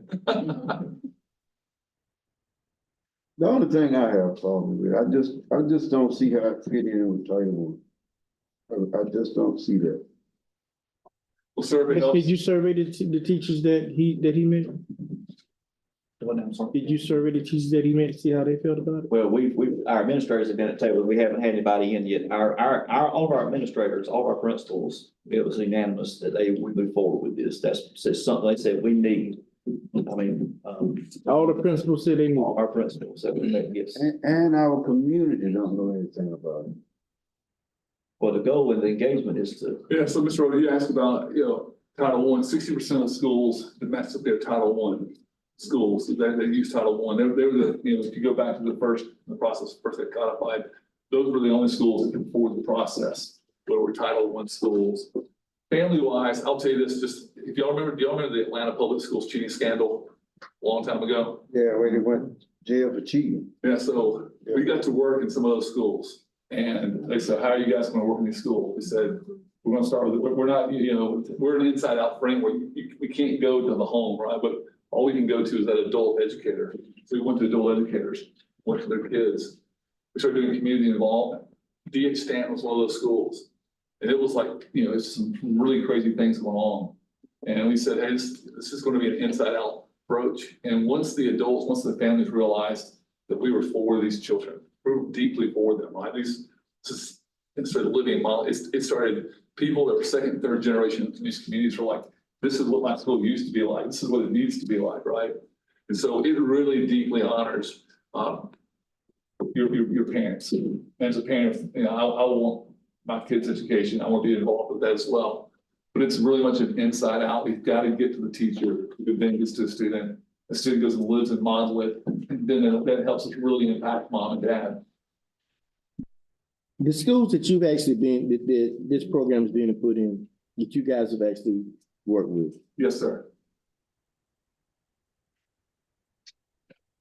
How has it changed that school? Oh, man. I mean, because we don't have anything to look at that says it went from this state to this state based on you coming involved and being involved with that school.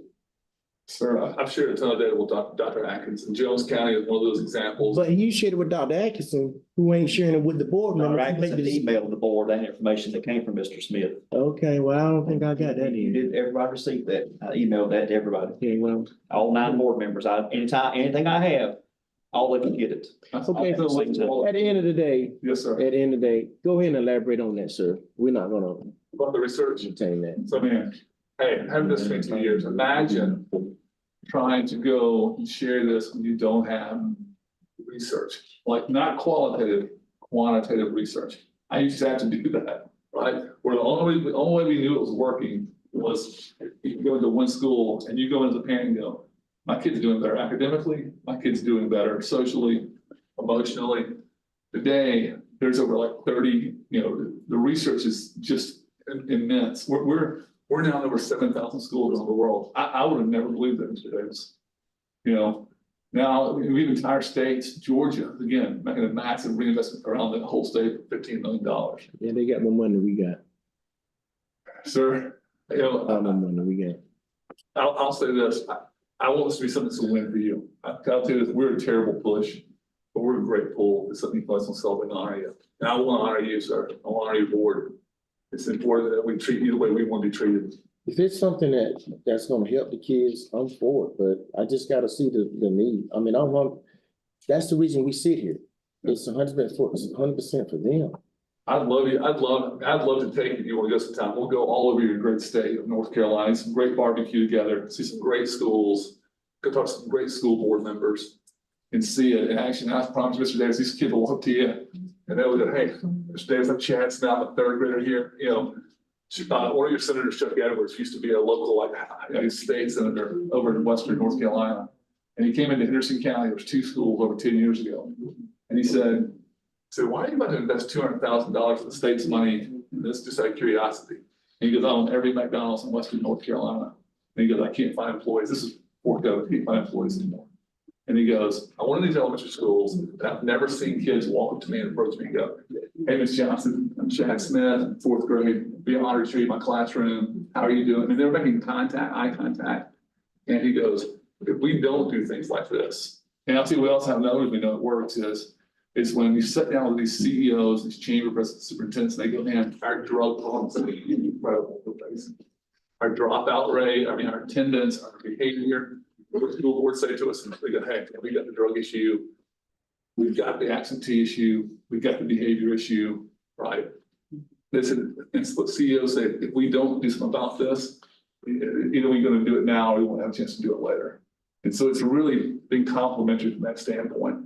And so I feel like it would, I would love to go with you and take any of your great board members and go and see some of the great school districts around your state. Well, I'd like to do that too, Mrs. Smith. I mean, Mr. Smith. Because. Let's do it. I mean, I don't know where to go. Now, Jason said he sent us some information and I think he did. But, I'd like to see him explain that stuff to us and how it works. I don't even know how the program works. I hear you guys talking.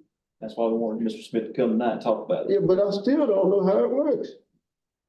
And do y'all know how it works? I mean, it's all laid out in the emails, plenty of PowerPoints and attachments to read and note, and it kind of gives a, how it's to be scheduled out, the training, all that type of stuff. It's all in your.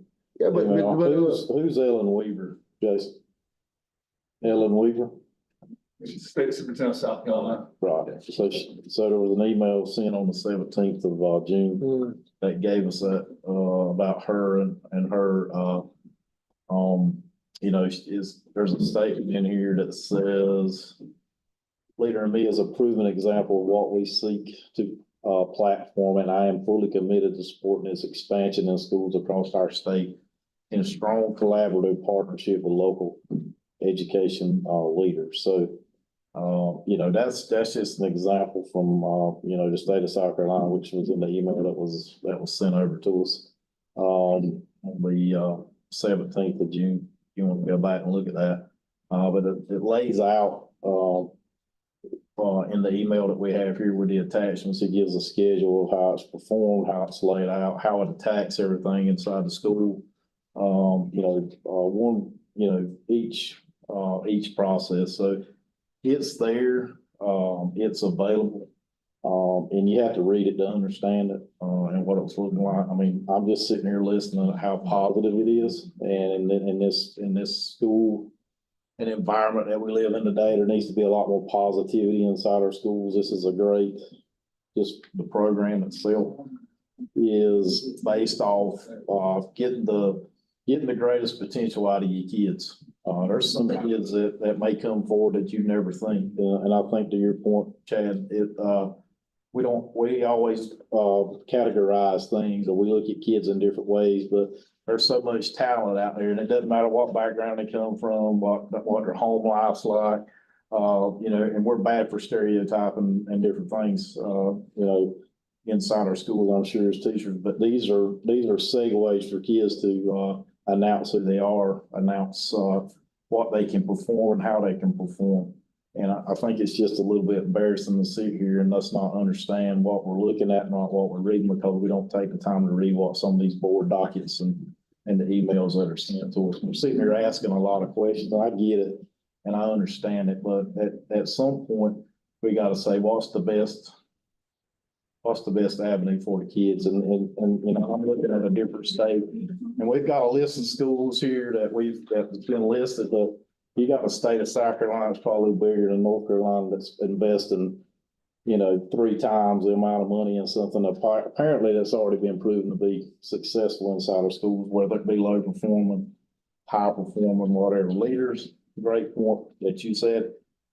Some kids have the gifts, but sometimes they just need to be brought out from that standpoint. So, the challenge is, and I don't understand, Jason's kind of laid it out as to how it can be paid for, and it doesn't affect anything that's going on inside the schools at this time, from that standpoint. So, from my standpoint, my opinion, from what I've read and researched and looked at, and the fact that we've got, 50 schools, and we've got a whole state to the, south of us that's put a lot of effort in it, that's making waves with it, that it's a great avenue. So, obviously we got to get the support of everybody, but, if the superintendent says that it doesn't have to be, it's not going to affect our school budgets, and we've got money there that can take care of it, and it's a positive platform, It's a growth platform.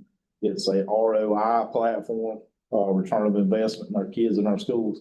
I think we're sitting here just keep on kicking it, and we just need to get it on. Just need to vote on it. We need to give, Mr. Smith's team the opportunity to come in here and provide it, to our schools and, give our kids the, opportunity to excel and give them a tool, that they can, use to perform, not just where they are now, but later in life. Well, you know, Mr. Secretary, now, you say Jason laid it out. Like I told you, Mr. Secretary, one meeting, I think, or two back, I don't agree with everything Jason said. Well, I didn't ask you, did you agree? He just laid it out so we can understand it. He just told us we're not paying for anything it's coming out of Title I, but it's not affecting anything that's got to go on in our school system. Okay, so I don't understand when we're saying things like we don't understand, and he laid it out. It's pretty clear to me, how it was laid out. Well, Mr. Secretary, it may be clear to you, but I also said it's not clear to me. Okay, Yeah. well, that's fine. Yeah. And- Okay, y'all, let's move, we need to remove this from the table to vote on it. So, I'm gonna entertain, at this time, I think we have kicked it around for long enough. We need to make a decision on it, so if we're either gonna do it or we're not gonna do it. If we're not gonna do it, we've wasted a lot of time on it. So we need to, motion and a second to remove it from the table. I'll make a motion to remove it from the table. Been moved and properly seconded that we remove 9.01, approval of agreement with Franklin Covey Education from the table. Moved and properly seconded. All those in favor, let me know by saying aye. Aye. All opposed? Nay. Okay, that motion carries, so it is now removed from the table. At this time, we will entertain a motion. I'll seek the wishes of the board. Make a motion that we, accept. Second. Been moved and properly seconded that we accept it or approve it. All those in favor, let me know by saying aye. Aye. All opposed likewise. Nay. Motion carries. It's only one nay. That's what it sounded like to me.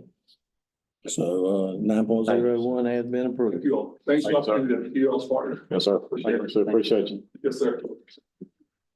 Okay, we'll move on to 9.02 special custom policy updates. Dr. Atkinson. Thank you, Chairman Benton and board members. We received, I shared this with you all in email, a list of special custom policy updates. Typically, we get these in the fall and in the spring. These are considered special, and I guess emergency in that, some of these policies are specific to new laws that have been enacted at the state level and, the federal level. I do want to share that, from the state side, typically these are around the behavior threat assessment teams, which is now a state requirement that schools will set up. There's some guidance around that. The second part of that is changes with Title IX. We might need to seek Mr. Grady's advice on this.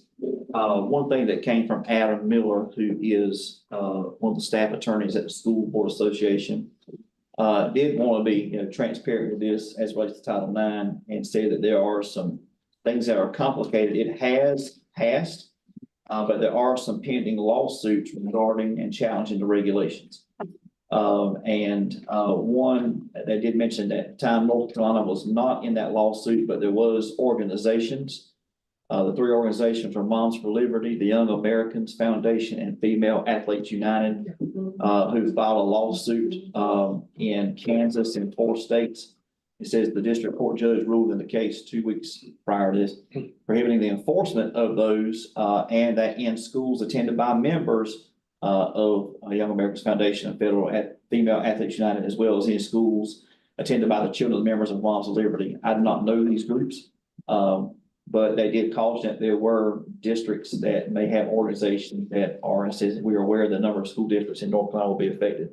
What I think some folks are considering, and we have to seek Mr. Grady's advice, Title IX updates are a federal law now, but you do have this case. Again, North Carolina is not named specifically, but it does talk about organizations where North Carolina children may be attending. So basically we have options. One, we'll have to, because of, definitely for the behavior threat component, we're gonna have to ask you all to set aside policy to adopt these policies on an emergency basis, because they are the behavior threat assessment laws went into effect July 1. We're just getting that guidance. But we need to talk, maybe get advice, Mr. Grady, if he feels like we should, go ahead and adopt the Title IX policies that the School Board Association are proposing, or would he recommend that the board calls on those maybe and just do the threat assessment? But I think we need to lean upon his guidance, what his thoughts may be at this point. You won't get an opinion. So, I do If you think. want me to look at it, I'll be glad to look at it. I do think at a minimum, I believe we need to at least, because of the state, we need at least get the behavior threat assessment done. If you do want me to look at it, obviously it needs to be put on the table. Right. And I view, to get back with the board, but I haven't been asked to look at it. Right, and it's just, one thing is, and it's back, we're kind of waiting to see the School Board Association will give us any more guidance, so they're not issuing anything specifically now in Title IX. It would be my recommendation to allow Mr. Gray to spend some time on Title IX, that we adopt the behavior threat assessment policies only tonight, setting aside policies, those are state law and there's no challenges there. And we allow Mr. Grady to look at the Title IX specifically, and we bring those back next month. And I think some other boards are also maybe looking at that too. Folks are taking action like we are tonight. Most boards are meeting this week and next week. So my recommendation would be that we ask you all to set aside policy for the purpose of adopting the behavior threat assessment policies in this, and to table the Title IX specific policies until next month, with that phrase, right, Mr. Grady? So we would, that's my recommendation to you all tonight. So we're gonna do all that in one motion and table part of it in the motion and pass the behavioral threat part.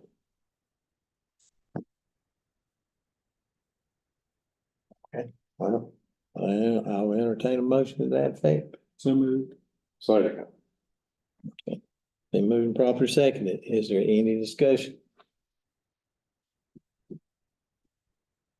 There's none. All those in favor, let be known by saying aye. Aye. And all opposed likewise. Being no opposition, motion carries. So 9.02 special custom policy update. Well, part of it carries behavioral threat part passes, and Title IX will be tabled for the attorney to look at and inform us of later. Okay, with that, we'll move to 9.03 needs-based public school capital fund application. Thank you, Chairman and board members. As you know, Tar Heel School was constructed with funding from the needs-based public school capital fund application. The second project that was on that list, as we know, Bladenboro Primary and especially Elizabethtown Primary are out of room. There was discussion about obviously one multi-purpose facilities for them, obviously for programs, training outside, et cetera, and additional classroom space. So I reached out during the storm. I was shocked. Some folks at DPI were there. I was trying to get some clarification. It's a very quick turnaround. And I want a clarification because, we have two elementary schools that have this need. Based on, and I gave you all a copy of the blank application and the eligibility. Bladen County is all based off of assessed real estate value. They have a formula.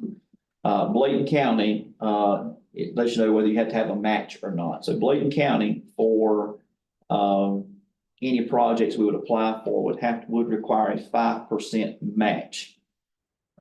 That's basically Tar Heel started that way. They reduced it, but when we ended up doing our 7 million, we actually did it better. I think a 5% match on that, right at it. So when we consider what is available, we can apply for up to $42 million out of the Public School Capital Needs Fund for any projects.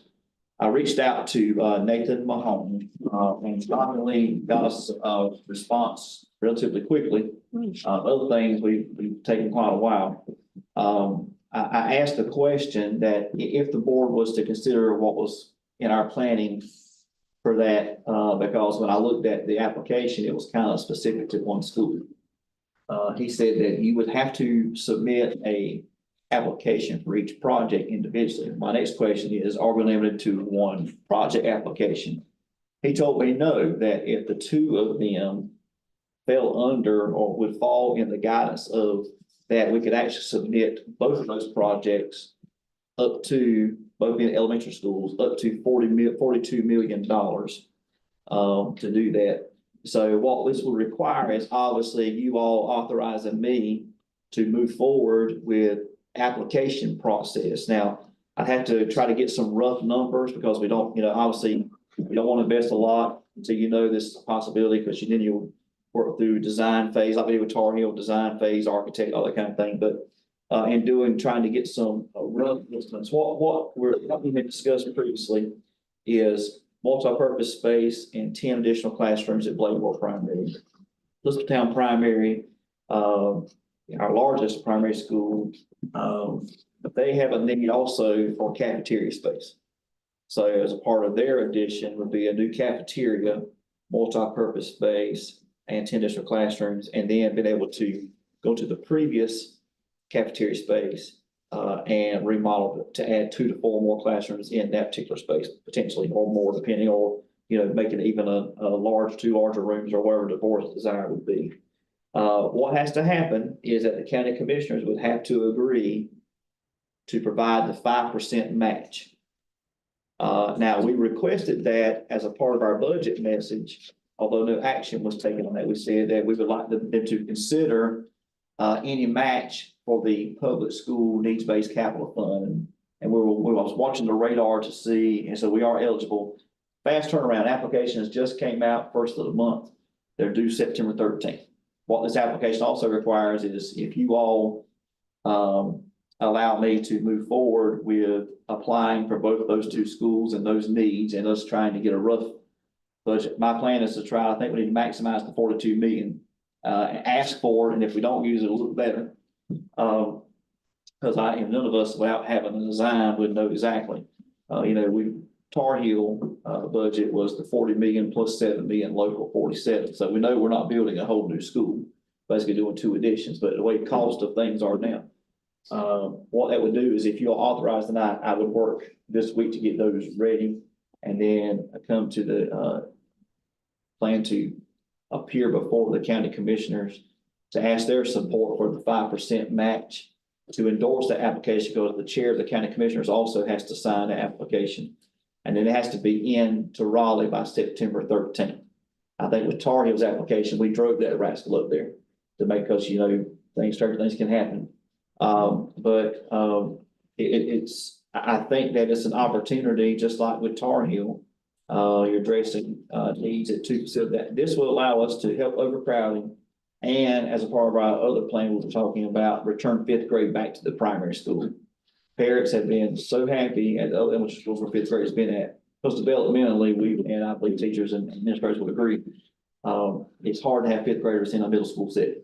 And by doing this will allow us to do that and accomplish that goal. So what I'm asking the board for tonight is that your authorization for me on behalf of the board, and it'll be endorsed by the chair on your behalf, to apply to the North Carolina Needs-Based Public School Capital Fund for the 2 projects, Bladewell Primary, an additional classroom wing and multi-purpose space, and for Elizabethtown Primary, a new cafeteria, multi-purpose space, and additional classroom space. So I'm asking for your approval to submit that on the board's behalf to North Carolina, first to the county commissioners and then to the Department of Instruction. My plan is, and Mr. Davis, we talked about this a little while ago, if we can find out what that rebate is going to be, the leverage is without doing anything to taxes or even having to borrow money. If that 2%, that 5% match, and I'm just looking at what that might be now. that 5% match would be near that amount plus savings from Tar Heel or any combination. We could reinvest that as the 5% match locally, and then there would be no new loan. There will be no impact to taxpayers. It will be, savings from Tar Heel and or coupled with the rebate. But the county's got to commit to a 5% match. So, that's, if they don't, then our application would be null and void. So if we all decide not to move forward, we need to just be sharing with them that we're gonna come down and we would need they're able to give us that support. That would be very much needed because, both of those schools right now basically have a cap. We're not taking any new students there. I mean, unless someone moves into that attendance zone, we're not doing transfers or anything there now. Ms. Brown, Sarah, we've had to turn away because space is gone. Ms. Bravo, Ms. Norris, previous principals, both places can tell you, they've used every crook and cranny in that building and closet space. And, which is a good problem to have, but we have an opportunity here if we can get the county to support us to get new additions in those potentially. And with us being a tier 1 county, I think we stand a pretty good chance of at least getting one through this time or maybe both of them. But I think that, we need to strongly consider at least applying. They can't do anything to tell us no. But I think that's important for us to, because that was the next school-based project that we had discussed past Tar Heel was that. So I'd like to add the board's approval tonight for me to submit these applications and appear before the county for their support. And if we get that, present them to Rob.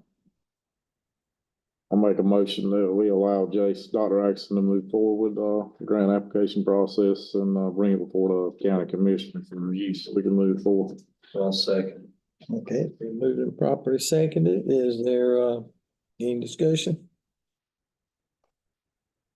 There is none. All those in favor, let me know by saying aye. Aye. All opposed likewise. There is none, motion carries.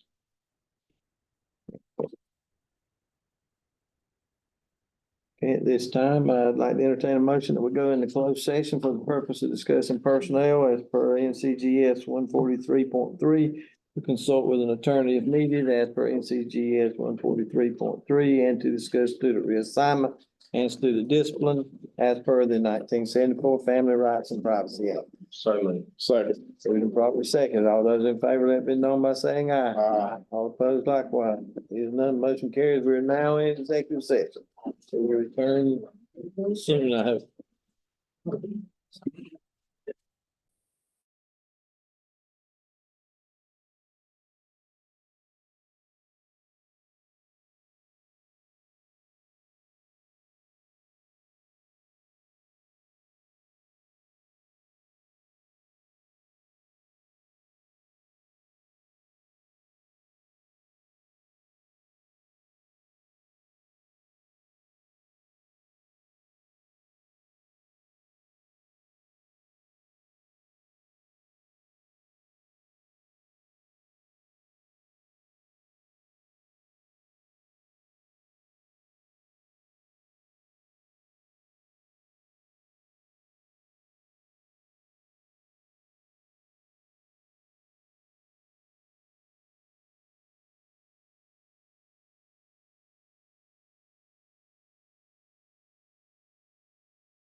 He's coming, then we can get started.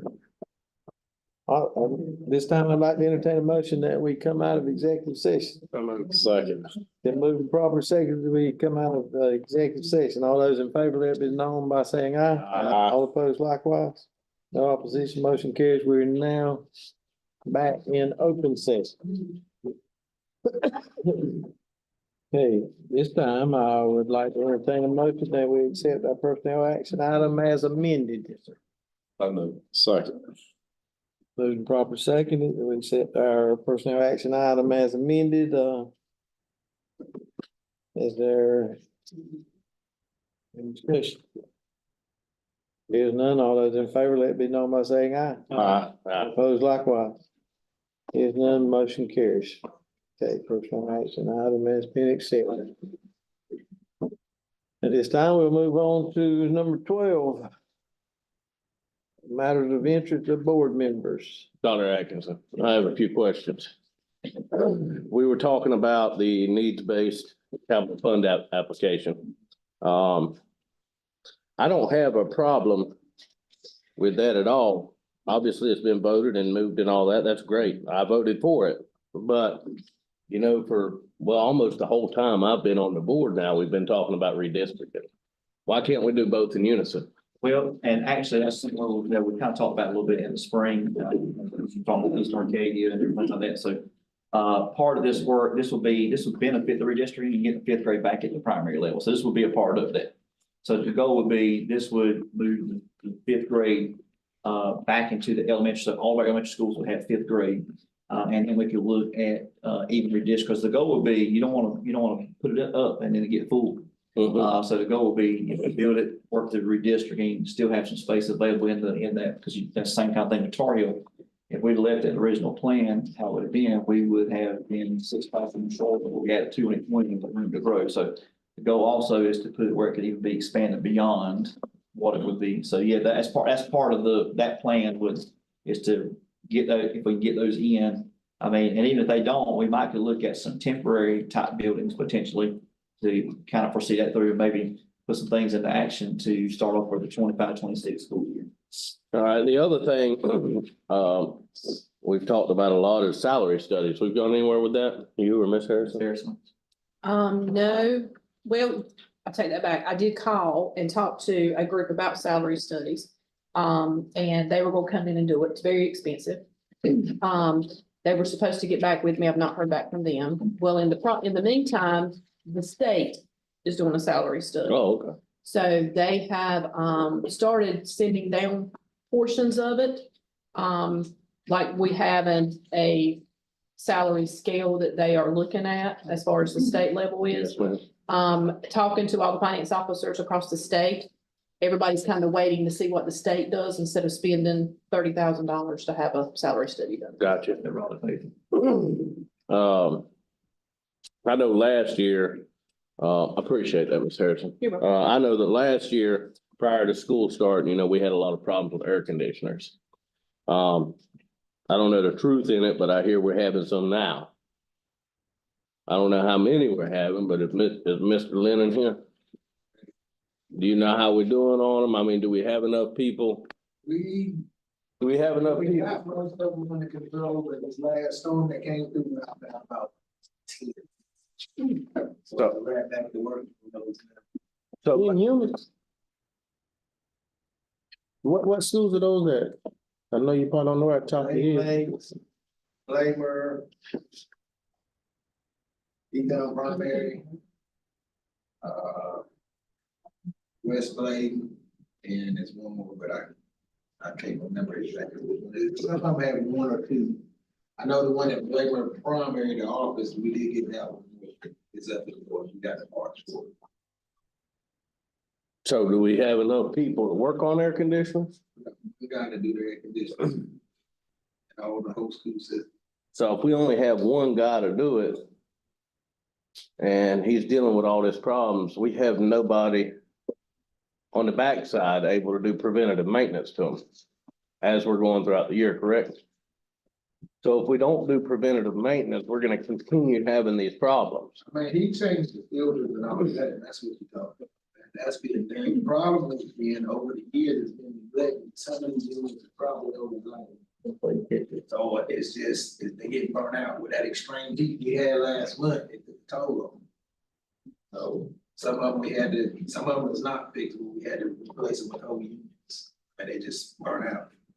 So I mean, I believe you. I'm just making sure. I mean, we are doing preventative maintenance when the kids aren't in school all summer long to these units, cleaning coils and everything. The filters plain, actually, we have FSI that comes as the company, change all the filters on a routine. Coals getting cleaned and all that stuff. Yeah. Just old units. So how many units would you say, or could you let us know how many units that we need to look at? Cause that's something we're gonna have to look at in the future, that we may need to go ahead and look at replacing. I can get So we look at a cost on that. I can give it to Dr. X and have him to email it to you. Yeah. Or I'll email it to you. Okay. I don't wanna tell you the wrong number. No, we understand. It takes time to get that stuff together. Yeah. The last question I have, how is it going down there at West Blade with that fire alarm? We figured out what's going on? Well, yeah, it was a head in the penthouse. We got that fixed, and then it went out this morning. That was a wasp that was on one of the heads on it and set it off. So we had to go upstairs in the penthouse and kill it. A wasp set off the fire alarm? Set off the steps. I don't know what I mean. We got Mr. Russ. He came and checked it. He's the guy that does our air conditioning. I mean, not air conditioning, fire alarms. Mhm. And it was a bad sensor. We ordered the sensor, got a new sensor head and put on it, so it stopped it. But this morning I got a call at 6:30. It was going off. When it goes off, it knocks the air conditioner off, which condensates the fluid. And that's what it was. It was a different sensor, but it was actually a wasp on the sensor to set it off.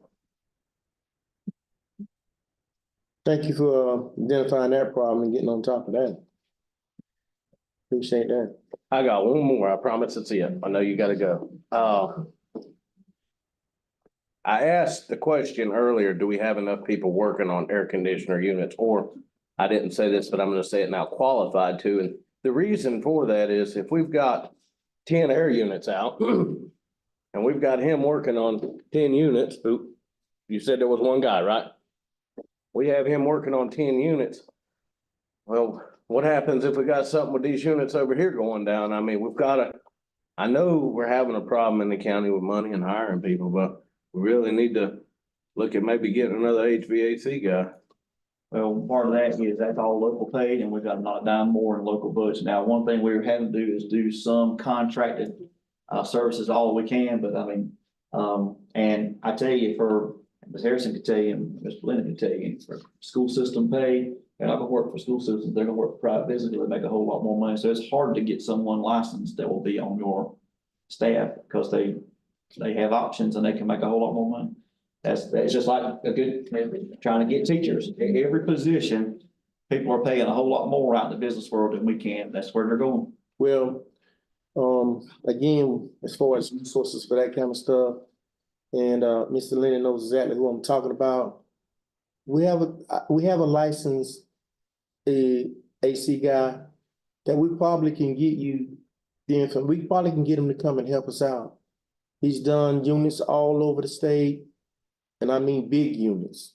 Matter of fact, there's 2 guys I'm aware of. Matter of fact, I use one on myself. And just share that, we can do it. So, and this gentleman, Mr. Nolan, you know what I'm talking about? Yes, Brother Nolan can probably come and help us get that stuff. He's really, really good.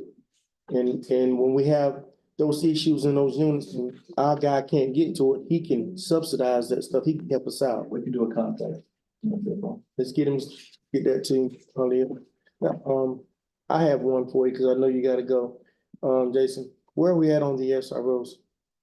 As of right now, we don't have a contract back from them. Ms. Brown has, the last we were informed, there were 6. We didn't have 6 assigned. We're down to 6 total before the school year has started.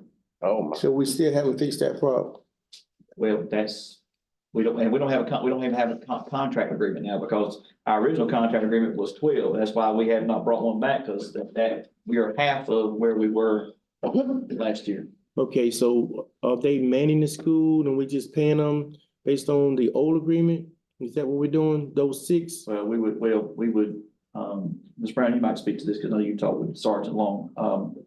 I think there's a plan for placing those 6. They're trying to recruit additional. The challenge we had on the front side before we had the 12 assigned was keeping up with who was where and when. That's a big problem. That was difficult. Yeah, because they should never be doing that. That SRO should be signed at school. Was, I think the goal is to try to target middle and high at the beginning, but, the plan was to have one in every building. That's what we were given, but they only have 6. So of those 6, where are those located at? I think it's middle, Ms. Brown. Middle and high, and there's only one, at E-Town primary. So it's one at E-Town primary, and then the middle and high schools are covered.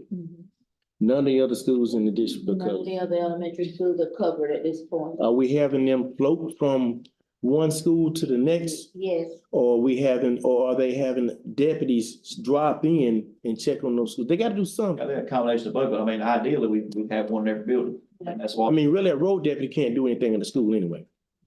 He can't do anything. we're It has to be in we're that- basically at their mercy on that part of it. So I mean, but yeah, but Ms. Brown has been working with them on that. How's that looking? 6. Huh? We only have 6 and they're working on bringing 6 more on, and they said they're recruiting, they've been interviewing, so we'll see what's going. But we do have them floating. I know that, the one in Bladenboro, he goes between the middle school and the elementary school, and then we have the young lady at E-Town primary that goes to the middle school over here. Mm-hmm. So they're floating around between the 2 schools. And last year we had 2 assigned each high school. Yeah, Right now, and we're down last to year 1. too, when, at the close of the year, and by July, we were down to 6 and they just gave me a new list, and we only have 6 right now. Okay, so we currently have 6. And we're only paying for 6 positions. That's all. That's all, because we can't pay for it. We're not. Now, I know that we pay for 6 and the county pays for 6. Which ones is the county paying for that 6 or we paying for that 6? How's that? And We have to pay our 6 first. We're paying for 6. Yeah. I figured that. Yeah, we hadn't gotten anything. Didn't work out any other way, huh? Yeah, we hadn't got anything invoiced for this time. Not for this. No, not for this time. So we hadn't been charging anything yet because they'll start back up here in about 2 weeks. So we don't have a contract with them, so we really can't make them do anything.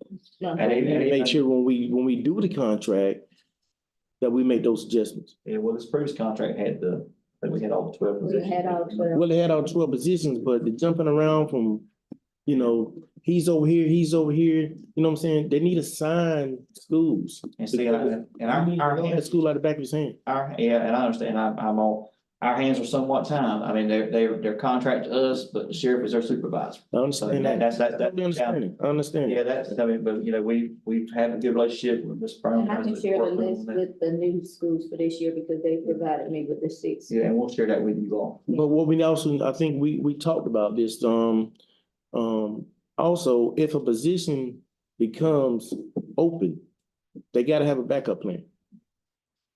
I mean, schools gotta still be covered. Yeah, I think in the past, they've just had folks covered. I mean, he's a supervisor, I understand that. But at the end of the day, we don't understand what the issues are within his department. So when they leave, it affects us. So we gotta do something to make sure we're protected. One other thing that be considered, and I don't know if anybody's done this, is contract security, but that's still not SRO. I don't, some of those folks may not, depending on where you look at, if they have law enforcement background or not, and that depends on whether they took the website or not. Oh, they gotta have that. Yes, I mean, They gotta be certified.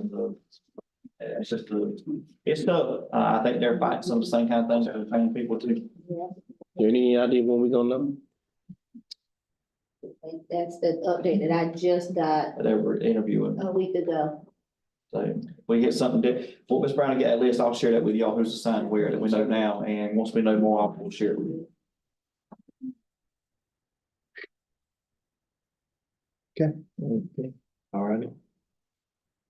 Dr. Atkinson, you have anything to share with us? Yes, sir, real quickly. Our early college students come back on Wednesday, their first day of school. So we're excited to have them back. Traditional schools on the 26th. Our convocation is next Monday, our official kickoff. That's our first required teacher workday. The September board meeting is gonna be back in 1 week. It's on our schedule, September 16th. All administrators, principals will be at the school administrators law conference, so we'll be on the 16th of September. With the approval leader and me, we're gonna be making calendar changes to those 2 dates I mentioned earlier. November 25th, 26th will become remote learning days to allow for staff PD. And that will help out as all families do travel. I think that will actually be a good thing for them. And so we'll make those changes and notify staff on that. We want to share a couple quick celebrations. I think I emailed this to you as well. You know, people are often quick to say negative things about the school system or you know, make accusations and that kind of thing. But I want to share something. This is data. And this is data from the people that report here and work here anonymously to Raleigh. Bladen County Schools in 2 areas was #1 in the entire state on leadership and instructional practices and supports for the entire state of North Carolina on teacher working conditions. That's tremendous. That is our people that are saying this, and we were #1. Not only that, we were #3 in facilities and resources, 8 teacher leadership. We averaged number 16 out of 115 LEAs for the top total ranking. That's tremendous. That says a lot that, you know, you quick to hear things that may not be true, and social media likes to spread that propaganda, but this is actual data that says that our people they're doing a good job. They have confidence in their leadership. They have confidence in the prices and supports, and they have confidence in the work that we do, and the work that they do, and that they're working together as a team. So I wanted to highlight that point. That says a lot for our county. We've never been #1 in any category, and to be in 2 across the whole state, I think that says a lot for our people and our dedication that they're doing. So I think we need to commend our staff for a job well done. Thank you all for your support always. It means a lot, and we have some great people in Bladen County Schools, and I believe in my heart this is going to be a great school year. It really is. Thanks, Dr. Atkins. Okay, this time I entertain a motion that we adjourn. So moved. Second. Move proper second to adjourn. All those in favor, let me know by saying aye. All opposed likewise. Here's